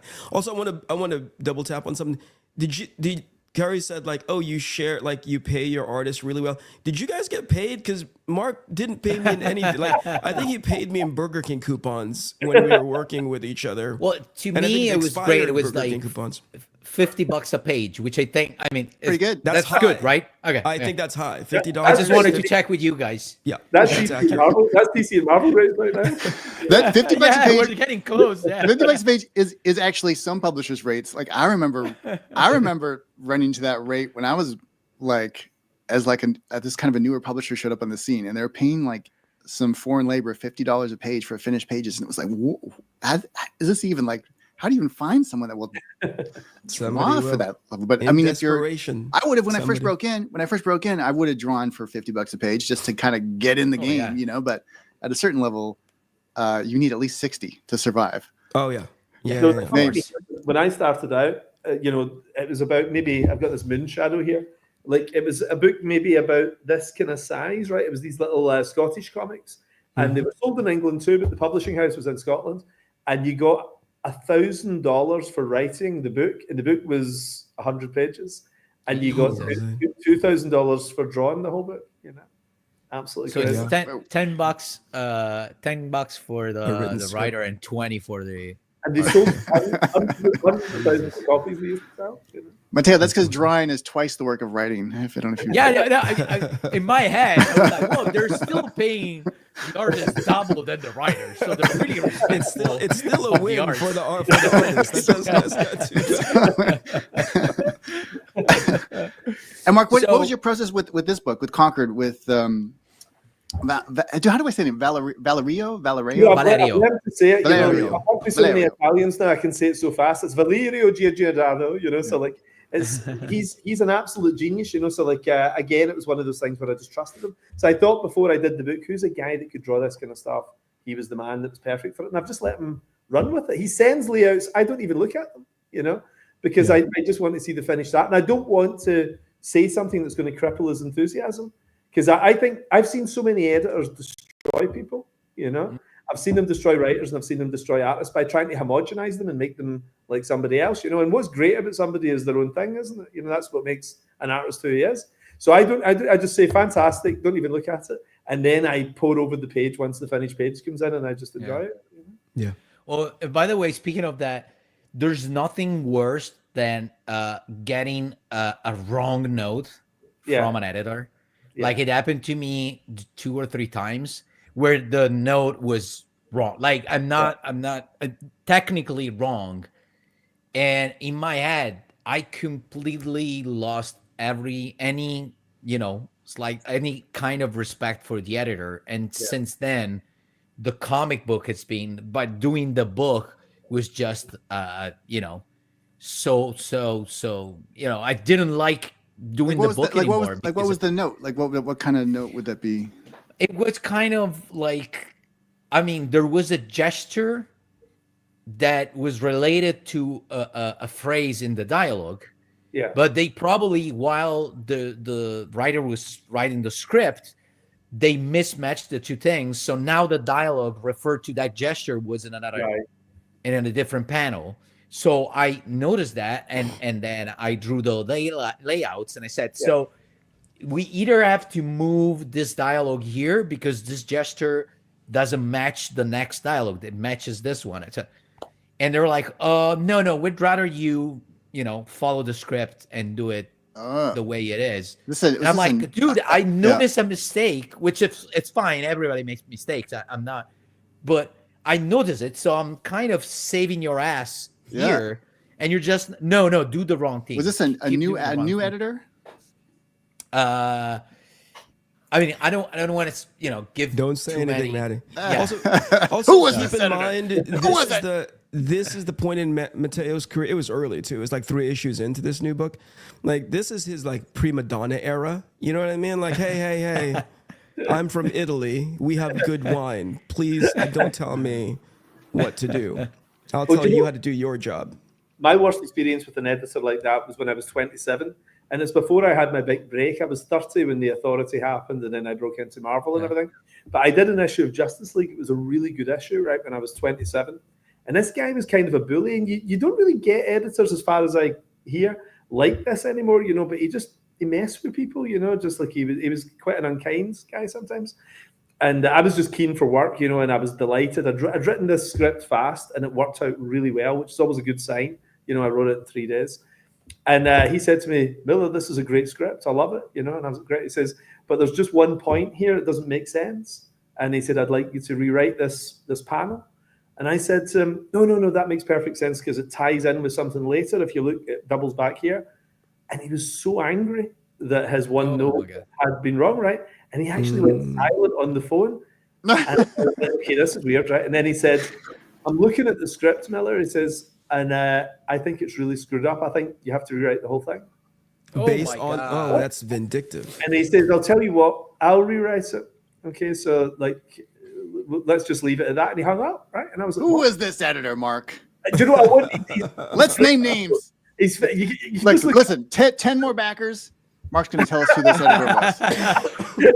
10 backers. There's my businessman. 10 backers. I'm sure he's probably retired. He's probably not around anymore. 10 backers.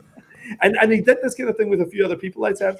But what he did was about 4 weeks later, once the script had been drawn and it looked great, the artist had drawn panel for panel exactly what I'd asked for, right? But the dialogue was all wrong. Every single panel, the dialogue had been changed. And it was kind of like, like ChatGPT or something, where they just take the words and it just comes out slightly the wrong way, So they were saying the same things, but wrong. And I was on the phone with him for 3 hours. I got the lettered copies, and I was on the phone for 3 hours. And it's back when I couldn't afford the transatlantic phone call, And I was on for 3 hours, and I talked him out of every single page, and I talked it back to its original page, except 2 pages, I think, which got through. But there was nothing. When you're powerless, when you're just a young freelancer, and you have to just take it, But like, and weirdly, the script won an award the following year. It was a single guest issue, and it won an award. Now we can ask ChatGPT. Yeah, now we can. Yeah. He was at the convention, and somebody came up to me and said, "Congratulations on winning the award. That was a really good issue." And he said, "Oh man, you should have seen it before I got into the edit." Right. Yeah. This sounds like you're already working in film, Mark. This is the journey of every film, every directing project from TV to film that I've ever been. By the way, Kari, not comics. Kari, you just gave me an amazing idea for my Kickstarter when it goes live in a few months. Yeah, like my stretch goals are gonna be like gossip. Yes. About people in the business, or I'll show you a tax, like a racist tax from like the ex artists and stuff like that. Oh my God. Here's what's the funny thing is I've never actually had the bad editor experience in all my time in comics. I've never run into that weird like guy that's trying to like get one on you or get a win over you or push you down. I don't know. Maybe it's because I'm Canadian, but I've always just randomly, especially things I write and draw, it's always been so copacetic in a way. And again, in a way that is not that way in film and TV. In film and TV, I think you came in a little bit later though, because I think it changed around about the year 2000. The 90s, there was a lot of bullying going on, DC was quite unpleasant. And my whole life, I wanted to work at DC Comics. And then I got in there and I was like, this isn't as much fun as I thought. Whereas when Joe Quesada took over at Marvel, it was really creator friendly and the editors were all and that's right when I broke in, was when Joe started. Yeah.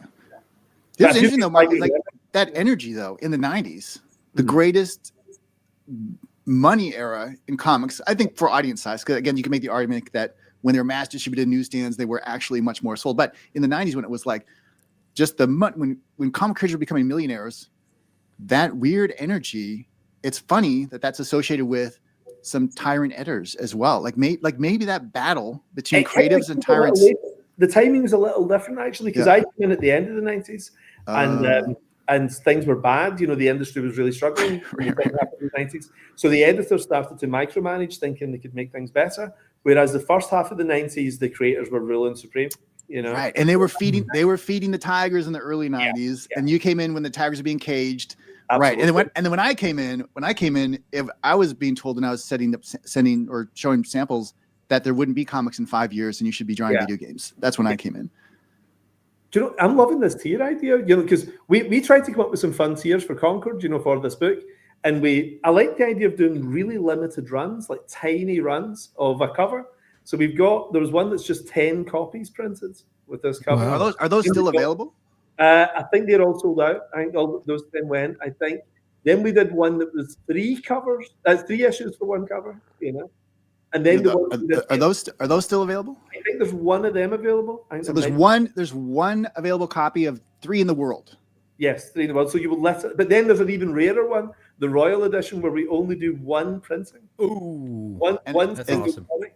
Is that still available? It's sold out in 45 minutes. I bet. But I had one of those for DC. I did a Batman cover, a 1-on-1. They were doing a blind pack. Yeah. A blind pack for Batman 83 in Italy. So the numbers are different than in the States. And they asked me to do, Panini asked me to do a 1 of 1. That's so and cool. And he got caught. Somebody got it a few months ago, like 3 months ago. They unpacked and they found my cover. Yeah. Okay, Willy Wonka, Charlie in the Chocolate Factory kind of thing. You've got the yeah. Because So I love a scam like that, just to come up with some crazy idea, but I love your gossip one. I think there's something in this. But I think also, Mark, there's the tier, or even now, 10 backers. Let's get another $100, where you will show your original drawing that sparked this Congress. For a second, you were gonna say you will show your penis in public. No, Mark, last time I was on with Mark, he was already in his bathrobe. We've been there. Everyone's seen my penis. Everyone's seen it. It didn't raise the money Mark thought. And Mateo keeps forgetting that this is Mark's show and not ours, so he deferred to like disgusting humor. Mark, I said penis. I didn't use. I didn't. Yeah, I didn't know you decided to go medical on the description. That's okay. I would love to see some. I would love to see some of these sketches you do, whether they're an inspirational sketch or even a layout, or I don't know how you work. Like it looks like a serial killer's handbook. It really does. Even better. No, but that's awesome. Like we've seen Martin Scorsese's Taxi Driver storyboards, which are literally stick figures pointing at each other, and they're amazing. Like I would love to see that stuff. Mine will quite often be like when I'm sitting writing dialogue, I sit and doodle. I sit and draw, and it's quite often nothing to do with the dialogue. So it's weird. I'll be drawing a picture of a farm or something like that when I'm doing dialogue in Manhattan or something, But it relaxes me when I'm writing. But quite often it's usually because comic books are quite violent. It's usually people getting killed in some kind of way. And I remember I was in a casino one night. I was playing roulette in a casino, and for some reason I had my little notebook with all this stuff with me, and I left it behind. And I came back next day to get it, and the lady was so nice when I walked in. And then I said, I left my notepad here last night, and she looked ashen-faced. And she said, I'll get the manager. And she got a man to come and hand the book over to me. She was terrified, So. Yeah, you're a serial killer. I often think if any federal agency is looking at my Google searches, they will arrest me, because as a comic book artist, you're constantly drawing like all kinds of crazy, violent bombs and guns and tanks and. And how many people would a bomb in the middle of Manhattan detonate and things like that? Crazy stuff like that. That's the kind of stuff we're asking ChatGPT, isn't it? Right. We must all be on a watch list, right? Oh yeah. Well, no, I think we're on the watch list, and then they find comic book creator, and they're like, oh, another one of those. And put it in the file. My favorite tier in this whole campaign, though, is one. I love 1970s fantasy books, and this is pure indulgence, right? This is as a middle-aged man, like I love this kind of thing, is black and white Marvel magazines, and some of the greatest art I ever saw as a kid was in those magazines, where they'd have the Filipino artists or the European artists or whatever come in and draw one of these things. And I wanted to do my own version. So I did it for Psychic Sam, which was our last campaign. And we've done it for this as well, with a beautiful painted cover by Greg Staples. Do you guys know Greg Staples? Mm-hmm. Not personally, but I know his work. Yeah, that cover's awesome. It's so great. With the dragon on top of the Empire State Building. And so that oversized issue is black and red on the inside, full color cover. Yep. So newsprint. It's exactly like a 70s magazine. And that's awesome. I'm so obsessed with those because I wasn't allowed to get them. My mum could always spot a breast or something like that in them. There's some element of nudity there, So, but now I want to do my own, So you've got a painted cover, you've got an editorial at the back, a contents page, black and white newsprint, and it feels like, to me, that's the comics that feel like real comics to me growing up. So I've made my own. That's awesome. Mark, this is your third. Am I right? Your third campaign, fourth, second. Third. The second one, Okay. And I'm only doing these 2 books, I'm never planning to do other Kickstarters, this will just be the only 2. I just thought I'd give it a little try, Yeah. We've got so much film stuff we need to be doing. Like I was at Pinewood today, like we're shooting 2 movies back to back, early next year. So these are just, I got a little bit of time out to go and do this stuff. Wrote these at the end of last year, beginning of this year. And I kind of like give it a try. A lot of my friends have been doing Kickstarters and done fantastically well on them, So I thought I'll give it a shot, see what happens. The cool thing is with the Kickstarter, the cool thing with the Kickstarter is like the runs, even a big run is so extremely limited compared to a book that shows up in the comic book stores. So even like your biggest sell on your campaign, It'll still be a highly limited collectible. I think that's the coolest thing about the Kickstarters. Well, that's what's crazy, you know. So something like Concord, for example, we're planning obviously to do a movie as well, you know. And the idea that maybe, I don't know, we'll probably print 1,500 copies or something like that, you know, if we're lucky, you know. So imagine a print run of something that small that then becomes a big $1 billion franchise, you know. It's like the rarity of that is going to be awesome. So I might buy some myself and just keep them in the house and sell them. So, Mark, so the whole book, it's 4 issues, right? Overall? It's going to be 4 volumes. Each one's 54 pages. Okay, 4 volumes. Okay, so it's around 200 pages. Where are you at right now? Where is Valerio right now with the? I've written the whole thing. You know, I finished back in February, and all 4 volumes. And Valerio is about halfway through volume 2. You know, halfway through. So he's doing good. Okay. You know, he's about. You know, artists always say I'm a 5 pages a week guy. You know, but Valerio, he knows he's 3 pages a week. It's like, and he does it like clockwork. 3 pages come in every week. He's great. Good. We are 3 backers away from Mark naming this editor who was awful to him in the 90s. Are you tracking it, Kari? I'm tracking it. 3 backers away. What is the final backer count for Mark to spill some tea on? Or 4 backers away. When we're at 1,055, we will release the name of this. Oh, boy. Of this. That's when Mark hits the stop button on our live stream because he doesn't want. He just kicks us. Yeah. Becomes a solo show for the next 48 hours. Is the what do you call it? Is the YouTube as you're streaming live, Mark? You don't have the chat going, no? Well, you know, Jamie, if you can hear me, Jamie's our producer. I don't know how to get this going. Like I say, I don't even have a cell phone, right? So I have no idea what I'm doing. But if Jamie can switch on the chat, I'd love it if we could get some. But like, it seems to be stuck. Somebody said comments are disabled. Chat is disabled for this live stream. Is what I'm looking at. That's what it says. And that's one of my favorite things. I love to see what's coming in. You know, because somebody's always asking questions. You know, someone's always starting trouble. You're out there somewhere. If you can switch that on, that'd be amazing. Let's see what happens. You know. Yeah, people are like, "Who is this person?" That now they would like. There's a Jamie up there listening.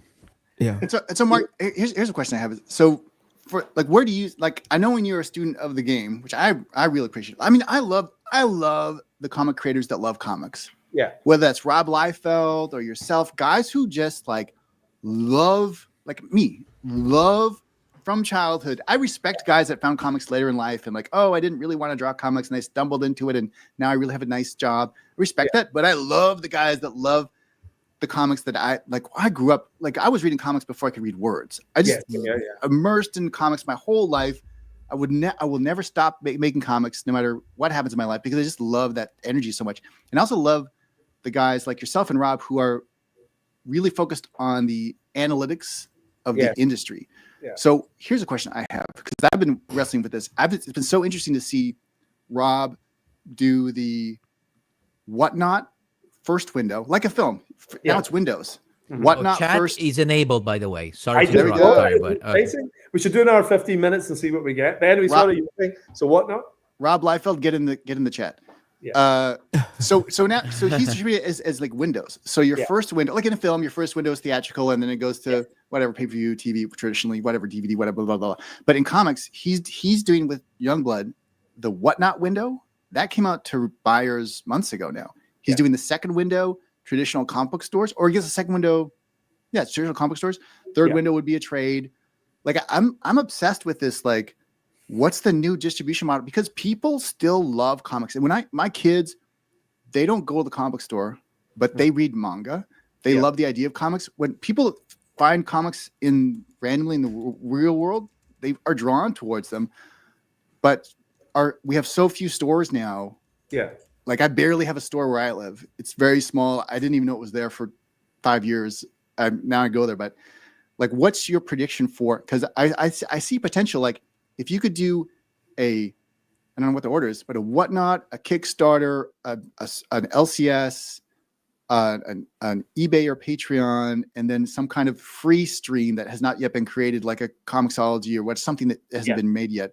Like, what do you perceive as the future of comic book distribution from your perspective? All of the above. You know, I think all of the above, because if you think of it, we've actually got the most amazing advantage, right? You know, like people always going to say, I wish there was the corner store again, you know. And I get that, you know, it's lovely and the spinner rack and everything. But back then, Marvel was doing about 20 books and DC was maybe doing 25 books, right? But the industry now, imagine we went back to 45 books. You know, it would be disastrous, wouldn't it? It would be catastrophic. The industry would be a fraction of its size. So what's been absolutely amazing is the fact that we can sustain 600 books a month or more, you know, and quite a lot of them in profit, you know, doing well enough, you know.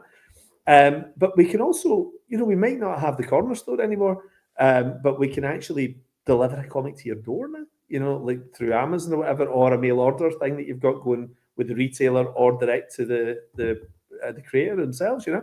So there's a million different things, and that's not even including digital. Nobody's cracked digital yet, but they're going to at some point.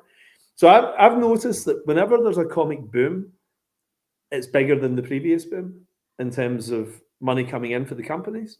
And whenever there's a crash, it's bigger than the previous crash, you know. So I think we've bottomed out of where things were a couple of years ago, you know, like, you know, comics was in a pretty sad way a few years back. It wasn't looking good at all.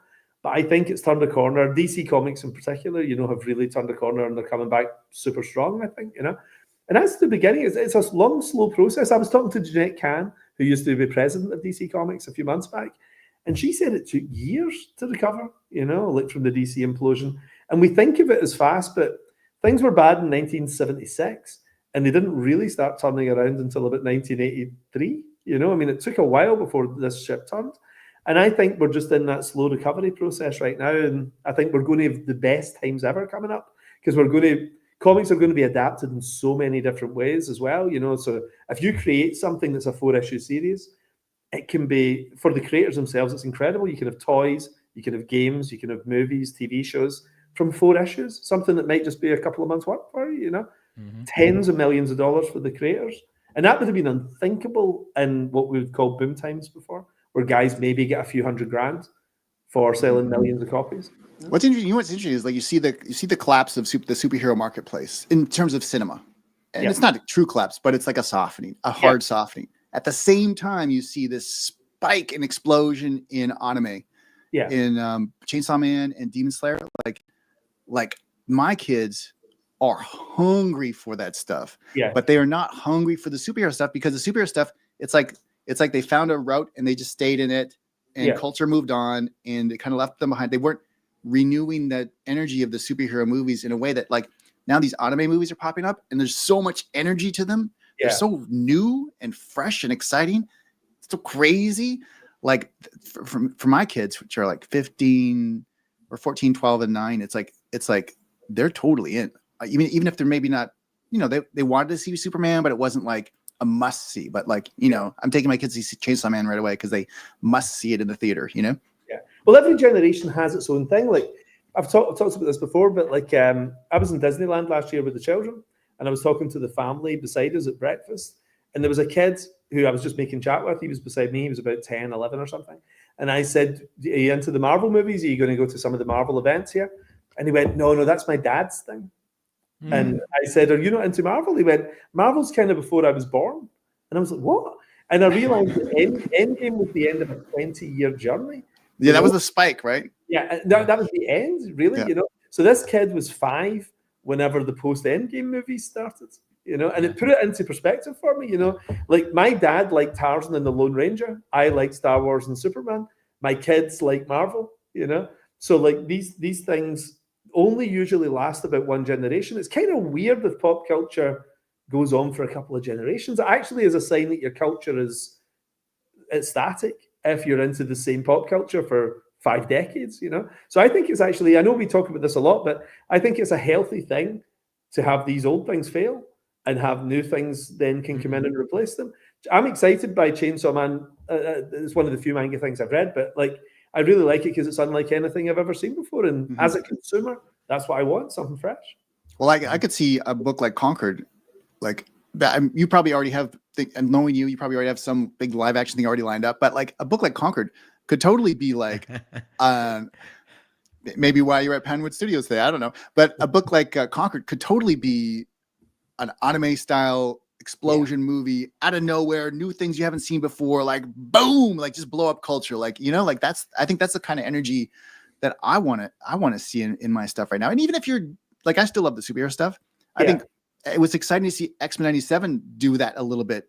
Yeah. Because we hadn't seen a superhero cartoon done well before in a long time. And like, even if the live action features went away for 5 years or whatever, if you took Alpha Flight, and as a Canadian, I understand nobody outside Canada cares about Alpha Flight. But if you even did Alpha Flight as some crazy anime feature with just crazy stuff happening, the kids would eat it up because it would be new to them. It would be unique and exciting again. Think about what it's like to be a kid. You want the next thing. You don't want the last thing. You want the next thing. So I still feel like that even as a middle-aged dad. I'm constantly on the lookout for the next cool thing. Just because as a consumer, I love it. I love to see something I haven't seen before. And that's Concord for me. I mean, hopefully, as far as I know, it's never been done because I think the technology was never really there for it. The idea of dragons taking over the world, like taking over New York and everything, a big battle with barbarians and orcs and things up against like the military in the US.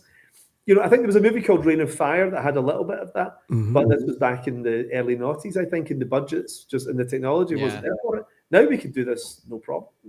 Hey, Mark, without throwing your middle-aged dad side into a panic, the chat is literally scrolling over Akari's super handsome face. So Jamie is messaging me and saying, ask Mark to click on the comments tab right-hand side, then to unselect quote-unquote show and to put them on my face, which is ugly. Or you can scroll it over to Mateo's face. Wow. There it is. Amazing. That's the first time I've made technology happen. Congratulations. I feel like that deserves 500 more backers on this particular campaign, Mark Millar. The first time I've made technology happen. That was amazing. That needs to be like something on a cover or something, like a character saying that or something. Yeah. I can't see the comments. I've pulled up YouTube. I can't see the comments. I saw them on my face. Oh, here they are. Here they are. Something I said, I think Alpha Flight has a minor Japanese fan base. Hey, I'll tell you what. Canada's so interesting to me, right? It's a gigantic country. There's virtually nobody in it. There's 35 million people, I think, in Canada. They all seem to have 3 jobs, right? Like all Canadians have got 3 jobs. They're either farmers, actors, or comic book artists. Is there anybody else? Any other jobs in Canada? That's about it. That's about it. We either work for the government in some capacity. 1 out of every 4 jobs is actually a government job in Canada. Or we're comedians or comic book artists or sometimes actors, but actor comedians. And what was the other one? Comic book artists, I think he said. Is that true? Yeah, we do a little bit of the music too. There's a couple of Canadian musicians. That's about it. Yeah, everything else is. So entertainment, farmers. But here's the weird thing in Canada is we are like we're called America's hat by a lot of people. I remember I was talking to Scotty Young, and I was like, I was just hanging out after a show or something. I was like, what do Americans think of Canada? And he was like, we don't. And I was like, right. That's right. That's true. That's the truest answer I've ever heard. I mean, it's true because we're this weird country. We have probably more natural resources. We should be the richest country in the world because there's so much oil, wood, water, rare earth minerals. We have so much land, but because of our strange government, none of it's being used, and so we are just kind of in this we're like a weird satellite of America. So we are just saturated with American culture, but we don't live in America. So it's this very strange thing. So I think why that creates a lot of comedians, especially, is because you're full of the culture, but you can comment on it like an outsider. And I think that's the same with comic books. Like we're saturated with American pop culture, but we're not really in it. But we can be part of it through art. Like we can take part of it through art. And maybe if we lived in America, those Canadian comic book artists would be in a different industry with more like facilities, and we'd go to the job or what. But because we're all remote workers, we've been remote workers in Canada working for comics since the 80s. It's like one of those few jobs where you can have an artistically fulfilling life anywhere in the world. So in Canada, again, we're so saturated with American culture, but we're not American at all. It's funny. Hey, Mark, I'm going to follow up on a question in chat for you, just in case if you miss it. Let me be that guy. Somebody asking, when will Volume 2 of Psychic Sam coming out? We're waiting on John. Johnny's actually ended up with a bunch of Spider-Man things he wasn't expecting, so we're kind of probably a few weeks out from where we want to be. We were hoping to be done with it by Christmas, Okay. I think we'll probably spill into New Year a little bit. It's only 3 volumes though, so it'll all be done by next summer for sure. Mm-hmm. There you go. Mark, I think we've reached our backers to reveal the big reveal of this editor who is so horrible to you. I want to say a very sexy female editor called Julie Swartz. She was quite a babe, I hear. I used to, Gil Kane, the comic book artist Gil Kane.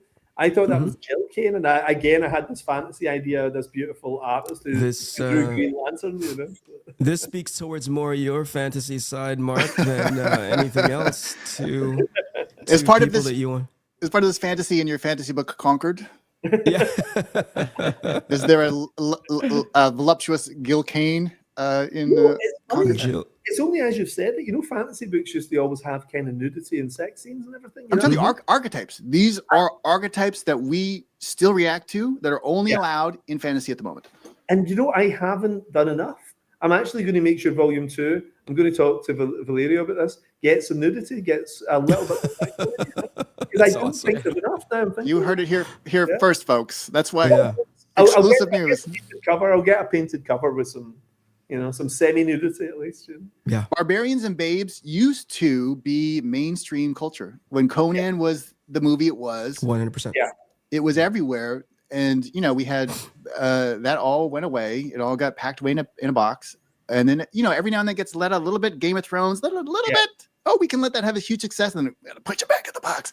But I think it actually gives a lot of power for just like dragons and barbarians and, princesses. No, it's not offensive when it's in the past, isn't it? Yeah. For some reason, it's cool when it's in the past. You can get away with it. Yes. I just saw somebody's asking if I'm working with Matthew Vaughn again. Yes, Matthew and I are working on a movie right now, right this second. We're doing a film. But I can't say what it is. He's asking if it's the Conquered movie, but we can't release what it is until early in 2026. We'll go public with it. Yeah. Right on. And Matthew and I, what's weird actually, because I sold my company to Netflix in 2017, and because I was 100% exclusive, I couldn't work with Matthew because he was over at Apple and Disney, So it's actually quite nice. The last time we worked on Kick-Ass, we worked on the first Kingsman, and then I wasn't able to work on the second Kingsman because I was exclusive at Netflix. Now my deal at Netflix is non-exclusive, so I can do a couple of things outside of Netflix as well as the stuff I do in there. So Matthew and I are finally working together again, which is great. That's great. That's awesome. When you were saying you're working with Matthew again right now, I thought like on this podcast, on this live stream, he's running the chat, right? He's the mod. He is, he's the guy switching the cameras back and forth, and he's falling from grace in a big way, So any good questions before we go down the side? Is there anything interesting? Everyone's just saying, hey, the anticipation of you guys aren't talking about Conquered enough. Please go. Let's go back the project, guys. Exactly. Let's do it. Exactly. All I can say is I think it's one of the best drawn projects I've ever been involved in, and I've worked with some of the greatest artists in the industry. I mean, if you think the last 25 years, Mark, suck it, Matty. That's what he's saying. Suck it, Matt. Not when I'm here, at least. Maybe I could have read. Time to step up. Mateo's getting the blade ready, and he's going to slice vertically. Maybe you shouldn't be drawing so small, Mateo. Maybe. Yeah. You can't get big splash pages on such small drawings, Matty. Get the hell out of here. Now, Mark, the next pages from Mateo are either going to be the greatest pages he's ever drawn or the worst. It could go either way. And Mateo, going to be this small. It's going to be post-it size by the time he delivers it to him. I've got your back whichever way you want to go. The greatest work of your life or just a F you. Have any of you guys ever had a script from me that says somewhere in the panel descriptions, make this the greatest page you've ever drawn in your life? Have you ever had that? No, I don't think you trusted me enough to actually pull that off. So I think that answers that. Earlier you said you vet the artist that you work with, and you were like, I don't think I should wite that for Eric. Just draw a space shuttle that looks like a guitar. In your script, Eric, it was just try your best, Eric. Yeah. Try not to screw it up. Just be in the spitting distance of printable, and we'll be okay with these pages. Yeah, the last script I got from you, Mark, was I don't know if it was your note or an editor note. It's like, why does it have to be Kari again? This is like not. It was just kind of like. Actually, there's a question in chat that's pretty good. Mark, I heard you like to write the endings of your stories first. Is that the case with Concord as well? 100%. Did you know how you wanted Volume 4 to end and work your way backwards? Honestly, Great my question. life changed. My life changed. I read an interview with somebody who said, write your endings and then work your way back from your endings, because nobody ever complains about a rushed beginning, but they do complain about a rushed ending. So make sure you've got space for your ending. Mm-hmm. And what's really amazing, and this changed my life, right? If anybody's a writer, this is the best tip I can give you, is when you know your destination, the journey there, can be plotted out really carefully, so you don't waste time going off in arcs you don't need. So when when you're going, you plot a straight path. When you're doing your story, it's amazing. It changed my life. So I always write the final issue before I write the first issue. Well, you write the final issue, not just the climax. Right, not just the ending. Yeah. And then I work my way back with block. I'll show you in my office just now. Over here, I've got my drafting boards here, where that's like different stories I'm working on. I break it down scene by scene. So before I write one page of dialogue, I've got it all completely blocked out, and I know every single scene before I. And you're doing note card like screenwriter style. Yeah, I've done that for about 15 years or something. And again, it's a game changer, because you don't worry about where your story's going. You know where it's going. Okay, so let's break this down even further. I love this process stuff. So I don't know if you guys just saw this. Frank Miller just did an interview with, I forget who, it's on YouTube, and he was talking about how for Dark Knight it was the most structured thing he ever wrote. He wrote each issue of Dark Knight was 3 16-page acts, and each 16-page acts he broke up into a three-act structure. So he had within each page he had three-act structure. So each issue he had three-act structures, making a 48-page issue, and he did that 4 times. And he said it was the most structured thing he's ever written, and he said it was quite a lot of pain. But that book is amazing. So let's go back in time now. You're writing Concord. Yeah. You have. I want to break this down small, because I love process. So you have an idea. You already know, because you wrote a version as you're 12. Yeah. So you have I know what this thing is, the shape of it from a 12-year-old's perspective. Mm-hmm. Now I'm going to do this for real.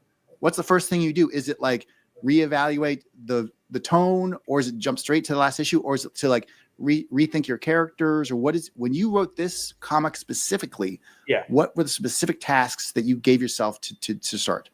Well, what I did was what I do with everything is I start with a drawing, and the drawing that I did as my cover back in 1983 when I was 13 was an image of a dragon on top of the White House and a burning American flag, and it's Concord in big letters, and America has been taken by some fantasy element. And I was too lazy to draw all the orcs and barbarians and all that kind of stuff. I just drew the dragon, and that tells me the story. It's like America has been taken by something mythological.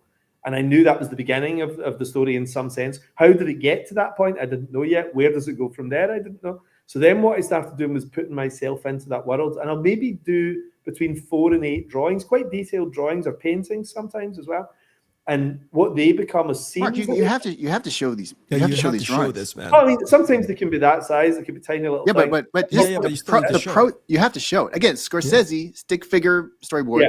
Yeah. Can you show it to us now on camera? Oh, I think they're down in my other office downstairs. So I keep all the stuff I'm not currently working on. I moved downstairs. So right now I'm just doing dialogue and stuff. So there's virtually nothing around.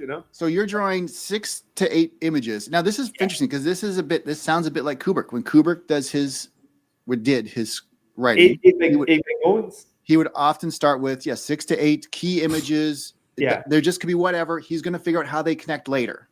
I heard that years after I was doing it. Weirdly, I just felt 8's about right, And I don't think you've got a story until you've got 8 big moments, Mm-hmm. Because when you remember great movies or great comics, you don't remember, it was the story. Everything, right? Yeah. You remember these moments, this image of Batman on a horse, or you remember just this thing from a movie of Forrest Gump on his bench. You don't remember that me and the blah blah blah. But it's just images, just singular images, which is why we all love paintings and art. So you're doing that to then inform your story. Exactly. So the dragon on top of the White House was one. Another one was these big slave ships coming in and capturing people in cities. So the idea of the city's power goes down in the story, and people are kind of useless now. Nobody knows how to even light a fire if you live in a city. Countryside people are better, you know, but people who live in cities are totally impractical. Oh yeah, our electrical grid goes down. Hundreds of thousands of people dead within 2 weeks. Yeah. So basically the power morbid. These guys because we can't store, we don't know how to store food properly. The grocery stores are ransacked. Only people with guns can get food. Absolutely, you know. So you've got these guys have been planning this for about 5 years. You know, they're coming in from another realm. It's a magical realm that they've taken their realm and now they want to take our realm. And it's the idea of planting their flag in the United States, and then they're moving on to Europe and China and everything as well. And this is amazing. So let's back this book right now, guys. If you haven't backed this book, now is the time. You're hearing it live. So Mark, just back up a little bit. So just process. You're doing 8 images. It could be paintings. Paintings is watercolor, acrylic, oil. Yeah, usually I quite like working in oils, you know, but like I just saw that we could make a mess in the office, you know. So I'll use watercolor because it's easy to do in a little pad and everything, you know. So I had this other image of Buckingham Palace, like a big Lord of the Rings style giant, digging his fingers under Buckingham Palace and ripping it up out the ground, you know, and just pushing it away and everything. So it's big seismic images, you know, dragging on the White House, a giant moving Buckingham Palace, the Vatican being destroyed and everything. So just the idea of a fantasy realm coming in, dragons over Vatican City is quite an eerie image and everything, you know. So doing all these kind of things, and then the story itself links up. And then I started thinking, okay, what kind of world did they come from? You know, because I wanted some of my characters to go into that world at the same time. So you've got a big Lord of the Rings style epic. Your heroes, some of them are on the fantasy realm and some of them are trying to defend their realm here. You know, so I started drawing what that place looked like. And I did a thing I've never done before, which is that I based it in my hometown. And I did this when I was a kid. The version that when I was 13 that I sent into Julie Swartz, all the heroes were called after local shopkeepers or my teachers or my neighbors and things like that. And I kept those names. So even the fantasy map, Valerio and I made a big fantasy map of the place, like a big Lord of the Rings style map. And all the places are all places I played as a child. It was my street, my best friend's street, you know, that kind of thing, my local school and everything. So the whole project feels super personal, even though it's something crazy and fantasy, you know.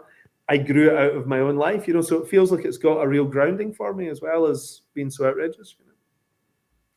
That's cool, because that's I mean, I have done that before too. You instantly embody each element of your story with some kind of emotional resonance when you just name something, a thing of a person you met, or you said it in your own hometown. No matter what the story you're telling, you instantly have some emotional core or connection that will then drive your storytelling. So you've done your images.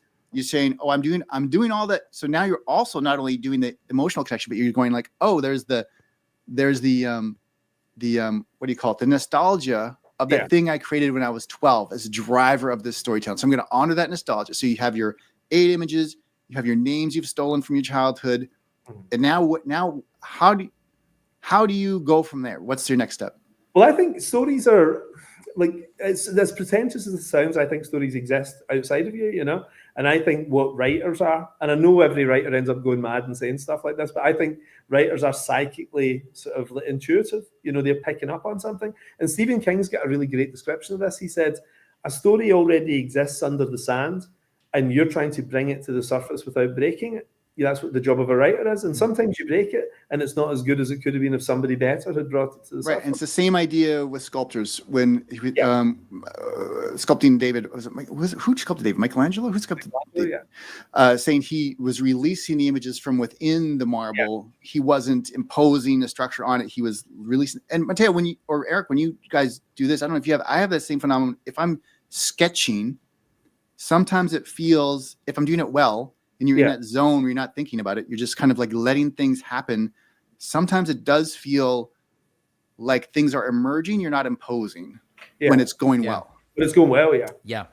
You have this feel of it was already existing. You just bring it out. More or less what Mark was saying. Basically, it was something that was already there. You just, taking it out of the sand or whatever. Yeah. And Eric, is that with you as well? Or do you more impose your notions on the page, or just everything is a struggle for me? Everything is a struggle for me. Man.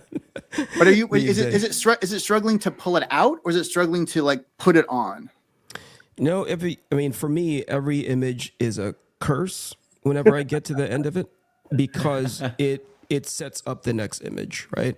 I never want to be so derivative to the point where I'm doing the same stuff over and over again, but there's an expectation of, I think people have a tendency to like the previous image that gets released and they go do more of that. My tendency is always like, that's already old. I've already done that. I don't want to do that again. So that's where the curse comes from. So coming up with something new and more importantly, something that resonant and on an emotional level, that's the part that I struggle with the most, because making a guy stand there and look cool, there's value to that because obviously it sits on a stand. It needs to be able to be seen from 6 feet, 7 feet away, but having to come up with something new that makes me go like, wow, that still connects with an audience. And more importantly, it connects to the story and the interior. That's a struggle for me. Do you know, it's funny, just hearing you guys all talking about this, do you find making art in any way, like writing stories, drawing stories, painful or pleasurable or easy? What do you feel? It's fun. It's a mix of the two to me. Yeah. Go ahead, Maddie. Go first. Well, it's painful. Like I look at it like a romantic relationship. Like if you think that a romantic relationship is just, oh, I like this person so much and that's it. I think personally you're fooling yourself. Like there's a lot of time in which I don't want to draw either, or my mind is somewhere else, or that day is not the right day to draw. But I gotta force myself to get into that space. And sometimes some days I'm so unlucky that I can't even get there by the end of the day. Most of the time, if I insist, I can get there. When I get there, then it gives me something back. But I gotta work hard for it. Some other days I just want to draw and everything's much easier. So it's a mix of all these things, But so there's a painful part for sure, but there's also a really rewarding part in the end. Because my stand-up comedy friends will say what drives them out every night is the search for the perfect gig, and they never quite find the perfect gig.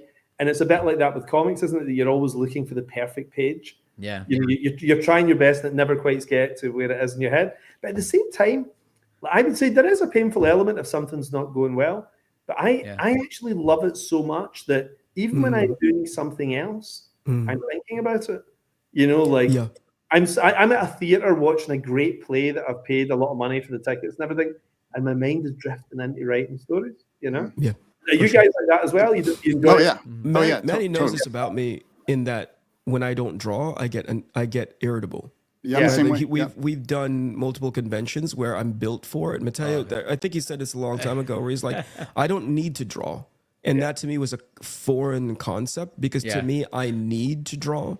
Getting to that perfect image is something else altogether, but just the pleasure of getting to the drafting table, or in this case, the iPad now, like that is a consistent need for me to draw that thing where I take away like, oh, that felt really, really good. And I can walk away and deliver that in such a way that I'm 100% proud of it. That's a different process altogether. But the joy of drawing is always inherently there for me day to day. Yeah, we talked about that recently. Sorry, Rick. Go ahead. We talked about that recently on the podcast, Eric and I. And I told Eric, if somebody told me, okay, I'm gonna give you, there's a number, probably $100,000 or something for the next year, you're not gonna draw. I'm gonna accept it. I won't feel a thing. Yeah, absolutely. You could take a year off from drawing. Yeah, just give me the money to sustain, myself, my family, and all the stuff. Yeah. Not gonna be forever, not for 10 years. But for a year, I can do it. My wife knows. Well, hold on one second. Mark, how many backers will it take for you to go downstairs? We'll entertain them with Eric will have a story for us. Yeah. We'll entertain them while you dig out one of those 8 drawings, as bad it is. Take the worst one, just the worst one, just to show it for the first time ever. Let's make this. Will we do 5 new backers? No, I think we need to do 7 new backers, and then that'll take us to 1,060. 7 new backers. You'll go go downstairs, for the first time ever in the world. Okay. Debut some of your art for Concord. Okay. Well, I don't know if I've got Concord. I'm not quite sure what that is. Okay. Well, one of your books. I'll find something for sure. That's awesome. For me, I do not try to achieve the perfect image each time and fail, because I think I found very early that is something you can never win at, and you will only live in misery because it's unattainable. Like with art, even with art making, and probably this is why I jump style so often. Like it's just what you learn very quickly is the closer you get to some kind of perfection, the more you realize it's an impossible quest. Yeah. The closer you are, the farther away it is. And so for me, it's like I suffer when I make art, and I also live in joy.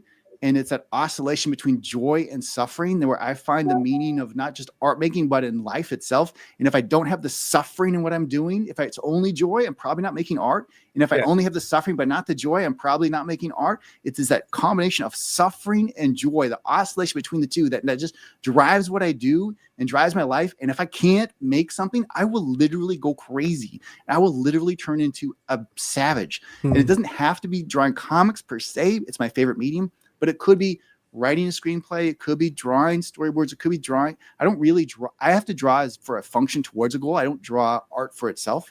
I'm not a painter who wants to do a 2D piece that lives on its own. It has to be something towards an end. And usually that end is either a film, a TV show, or a comic. And I find just like in life, it's the suffering gives you the meaning, and the joy is the oscillation back and forth between the suffering. Mm-hmm. But I'll tell you a weird thing, because I'm not convinced you would be able to take that year off work, because I mean that drive that got you into doing what you're doing is just, it's burning in you and you're so great and everything.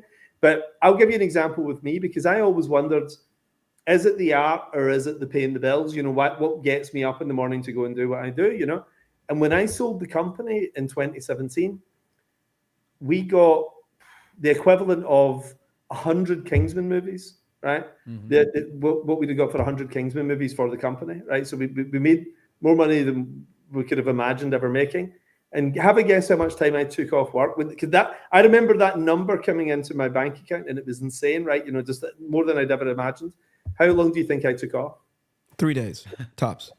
A week. I took a week off work, and then I was back at work the following Monday, and I couldn't wait. I was bored in that week, you know. And I realized if I was getting paid $50 a page, I would still do it for the $50 a page, because I love doing what I do, you know. And you realize we can't not do it, you know.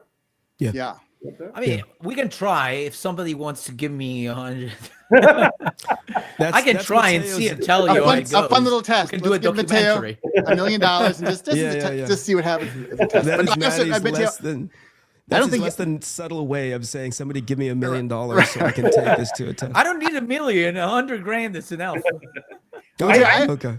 I agree that I don't think you'd be able to take a year off too. Like I look at your image here. You have art on your walls. I look at your hands. You have art on your hands.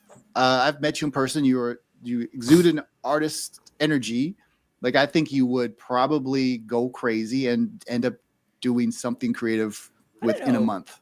My top was like I don't know, a couple of months without drawing, and I was fine, to be honest. But what did you do in those couple of months? What did you fill your days with? Oh, wait, hold on. Oh, just we have 6 backers left before Mark Millar debuts his never before seen art he creates when he writes stories. 6 backers left.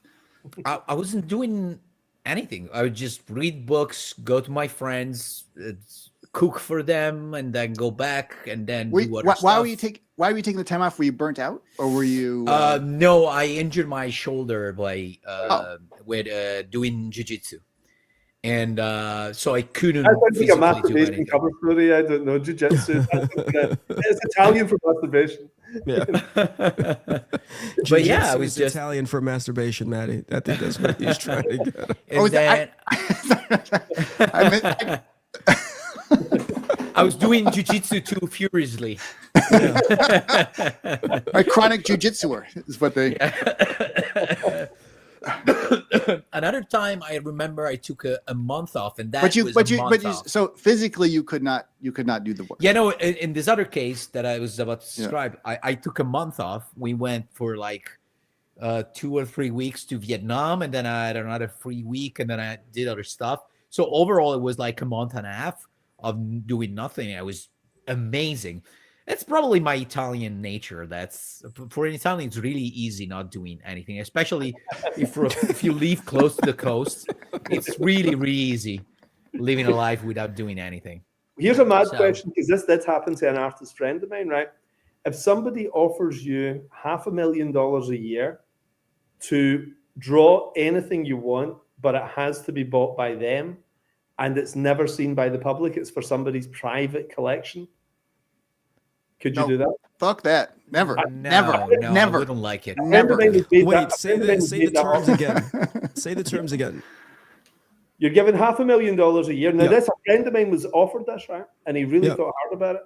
Given $500,000 a year, but any pages you draw are never seen by the public, and they go straight into this guy's private collection. And this guy's a big artist, you know, so losing him from the industry would have been a real loss, you know? Yeah. But the pages every year, and he said, I'll do a 5-year contract with you, $2.5 million for 5 years, but nobody sees the art. It's just for me. Yeah. Did everybody say no to that? Never. He turned it down. Okay, if you say for 5 years and then I can go back to do my thing, in that case, I would do that. Yeah. In a heartbeat, without thinking twice about it. He would never. For 5 years. He wouldn't even finish that sentence. I'd already be drawing. I didn't know there was an option of having limited years. Well, no, I could say, could you do, like, for instance, could you write, or could you direct, or could you do other forms of creative expression?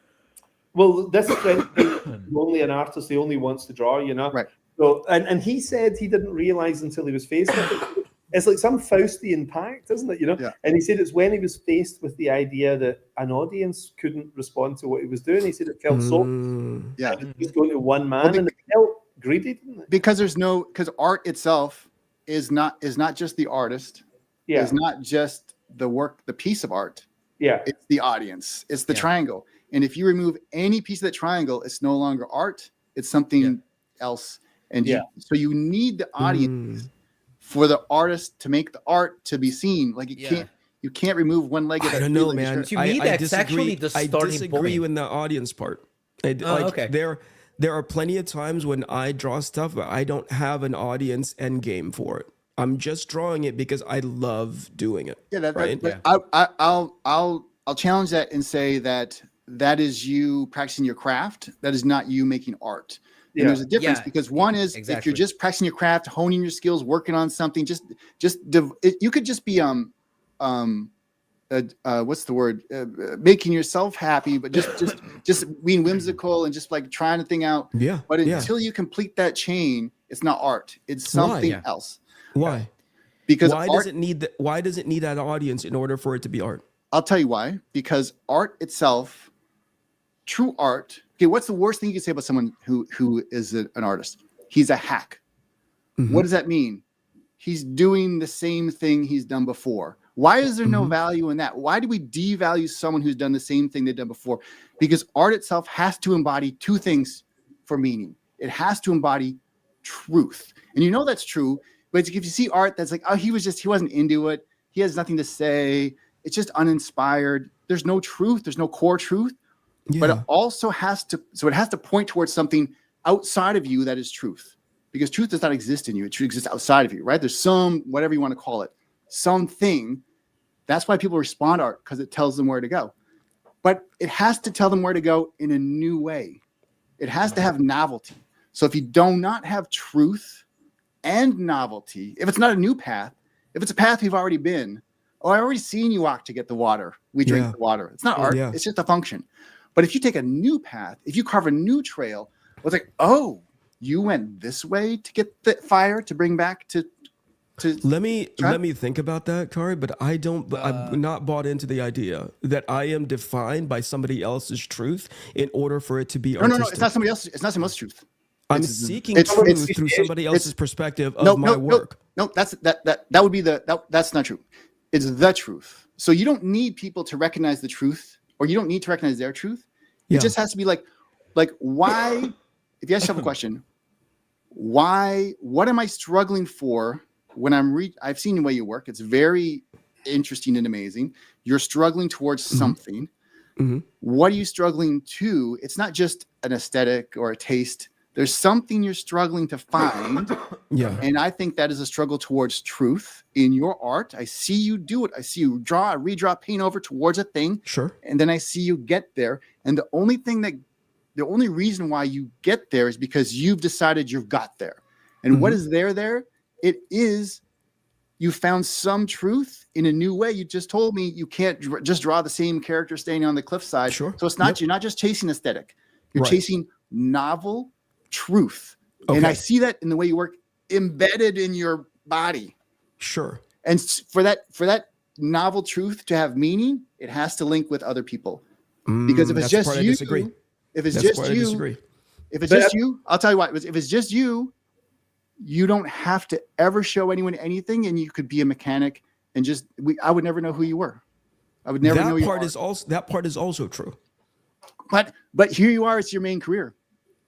Yeah, because it's the thing that I accidentally fell into. If tomorrow you told me, Eric, you can draw and be a mechanic and have a livelihood in being a mechanic, I would do it. But here's how I'll prove it another way. If I ask you this question, when you find a great art, what does it do to you personally?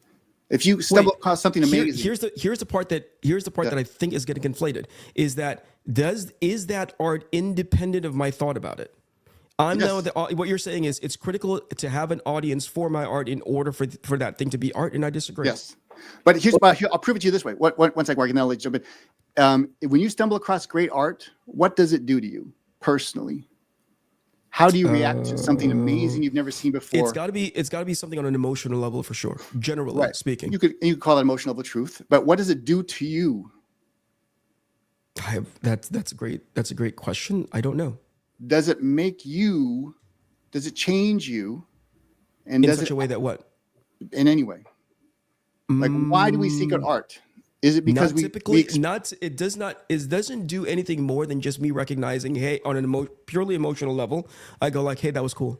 And what's that emotional level? Cool. In some people, it can be like, hey, I'm now inspired to go and do exactly something else within the context of me.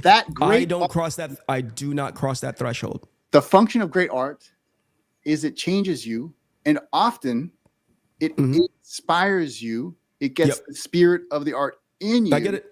And now you have to create. It's that link. It's that link. So you need the audience for that inspiration to travel to then make new art. That's what I think. I would say, well, imagine, here's why I think you might feel differently. Imagine the comic company said tomorrow, everything you're working on for the next 10 years, we're going to take your name off the book. You're actually not going to be in the credit box. There's going to be the writer, the colorist, the letterer, but you're not getting mentioned. Yeah. I think you feel a little bit you would die inside because part of the process is people recognizing. Yeah, that's the thing. Like, I worked for a video game company in which I got 0 credit. It would never pop up in the credits area because it was, but my job was go create that thing. I've gotten comfortable in that space where the credit isn't that important to me. Yeah, the creation is the credit. I wouldn't need the credit either, because if you've ever done TV directing, no one knows who directs TV shows. Like, no one knows who directs. Even the most famous TV directors, no one knows who they are. Like, no one knows who they are. But there's still. So I don't think you need the credit. I think you just need to be the person to make the art, to then that art to be seen, and that art to be seen changes the world in some small way. Okay. I think it makes you better as well, though, if you are recognized, because people will give you feedback. And as much as everybody pretends they don't look online to see what people are saying, you hone your skills, you get better, once people are criticizing you, because you want to be better. The part that I don't think we're taking into account is that I'm dead inside. And Matteo can attest this. I'm really I can confirm. I can confirm at the heart of me. 100%. So, guys, I gotta interrupt you because I really, really, really have to go. I'm really sorry that I can stay till the end, but I haven't had dinner, and my boy's going to bed. I gotta say bye to him at least. Because I've actually been working away for most of this month, so I'm going to put the kids to bed in 5 minutes as well. But listen, can I just say thank you so much to all of you guys for coming out? Thank you for having us, man. It's been great having this chat. And congrats on the campaign. You're doing amazing, and hopefully in the next 48 hours you'll be better. We could not be happier with the book, so we hope people enjoy it. That's awesome, man. Congratulations, Mark. 46 hours left or something like that, So get in there with the expensive tiers. That's my advice to everyone. Oh yeah, absolutely. Thank you all. Absolutely. We were almost close to revealing those big art pieces, but we're still not too late. You know what? I know Teo's got to run, but I'll go and find them. Yeah, let's see him. All right, Mateo. See you, Mark. Bye, guys. I really, really, really have to go. Leave. Jeez, stop talking. Get. Ciao. Bye. See you, man. No, knock it off. This There is it in is. our show. Get out of here. Ciao. Just the two of us, Eric. I know, man. That's a fascinating concept, what you just introduced. Thank you for that vigorous conversation. I do think the credit thing is the coolest thing about comics, because it is the one industry where, movies, you're anonymous, video games, you're anonymous, toy design, you're anonymous, so many things you're anonymous, but comics, you are recognized for your own art, which I think is very unique, very unique. For sure. And that is a cool thing. I agree. It's a lot of heavy lifting, and I think you've been in multiple productions before, so you understand. Hey, there's a level of specialization that you can get into, but in comics, you're expected to be a specialist in a lot of different things. Yeah. You need to be a specialist in making comics, and that is a heavy lift across the board. Totally. Well, that's why that's so good about it. That's what's so great about it. Is like it's just you. It's just you on that wire. And maybe you're working off a great script, or maybe you have no script, but at the end of the day, when someone picks up a book, they pick it up just based off of the art or the concept that's shown through the art. For sure. And they flip the pages. It's just art, and then the art tells the story. But it's literally I think it's the coolest job in the world. Agree. I agree. It's the closest thing that I've come to where it's just you allowed to be purely creative. Right. You're, and you hopefully you got brought in because you have the skill and craft to know how to push that thing forward. And that thing, which is like the visual storytelling component of it. It's as close as I ever got where it's just me drawing, and I haven't had that in a long, long time. I don't often get that. Well, especially if you've been working in teams in the video games and animation. You don't get that that's cool. been a lot of people managing for sure. Yeah.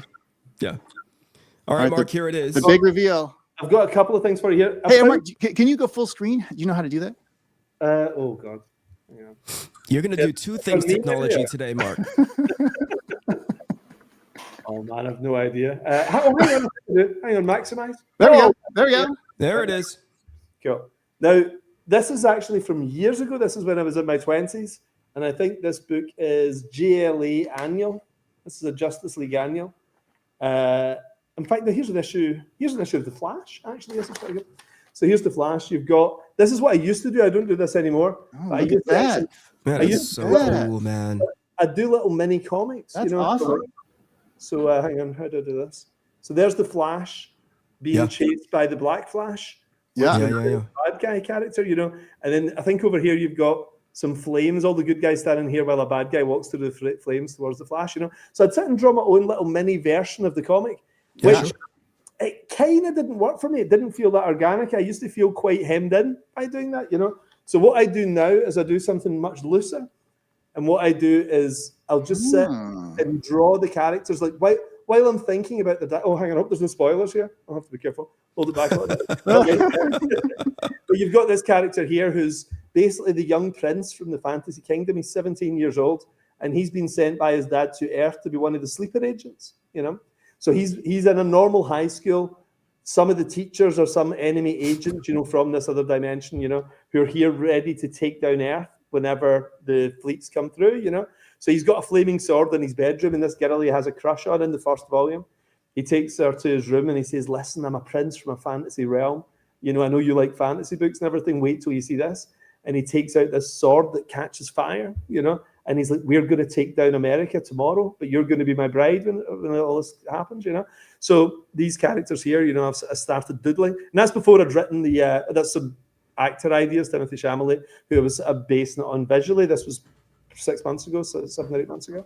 So it'll start in that kind of form, and then starts working its way into more solid dialogue here, and I'll sit and sort of doodle little moments in amongst the dialogue, that it's kind of like weird note form that only makes sense to me, really. If you had a look at it, this is just some of the incidental characters, Mark, you have to publish these pages in your collect. Whenever you collect Concord into 100%. A trade, you need to publish the whole thing in the back of the book, the whole thing.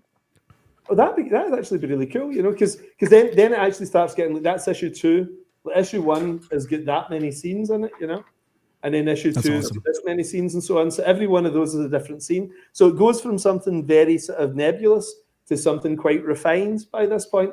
And then once I break it down scene by scene, I start breaking it into pages and then dialogue. So that are you typing on a computer while you're doing this, or just strictly strictly pen and ink, you know? And then once that's all done, I then get the computer out. You know? It looks very Alex Tothian. If you've ever seen Alex Toth write his notes and letters to people, it's all crazy. that. I know it's funny because I'm a huge Toth fan, you know. Yeah. But I've obviously written like this my whole life, you know. But then when I saw his original pieces, I was starting to buy lots of them up. Yeah, it felt kind of spooky because it looked like my handwriting. Yeah, block letters in marker at about that size. Yeah. That's perfect. Oh, very Mark, cool. Like Matteo, I'm going to need to excuse myself. Yeah, that's good as well, guys. But listen, I'm just going to stay on, guys, for the next 8 Kara's hours. gonna Or take so. Just me. Yeah, Kara's got it. I've got things to say. He's got books to sell and things to say, so I think he's going to stay on for another. well, listen, I don't even know how to end this, but my sister-in-law has been helpful. I may have to get one out. Just leave the stream open for the next 48 hours. People just watch you work. Yeah, walking back we can across. see secret stuff happening up in the background. So did I just hit end streamer? Well, like, oh, hang on, That's it. Oh, here's my sister-in-law. She's going to help me. So I love this. So I just hit that, and that's been done. Amazing, gents. A pleasure, and thanks again. Thank you, Mark. All the best. Congrats on the campaign. Thank you. 48 hours left. Congratulations, man. Let's do it. Yeah. All right, guys. Have a good one. Bye-bye.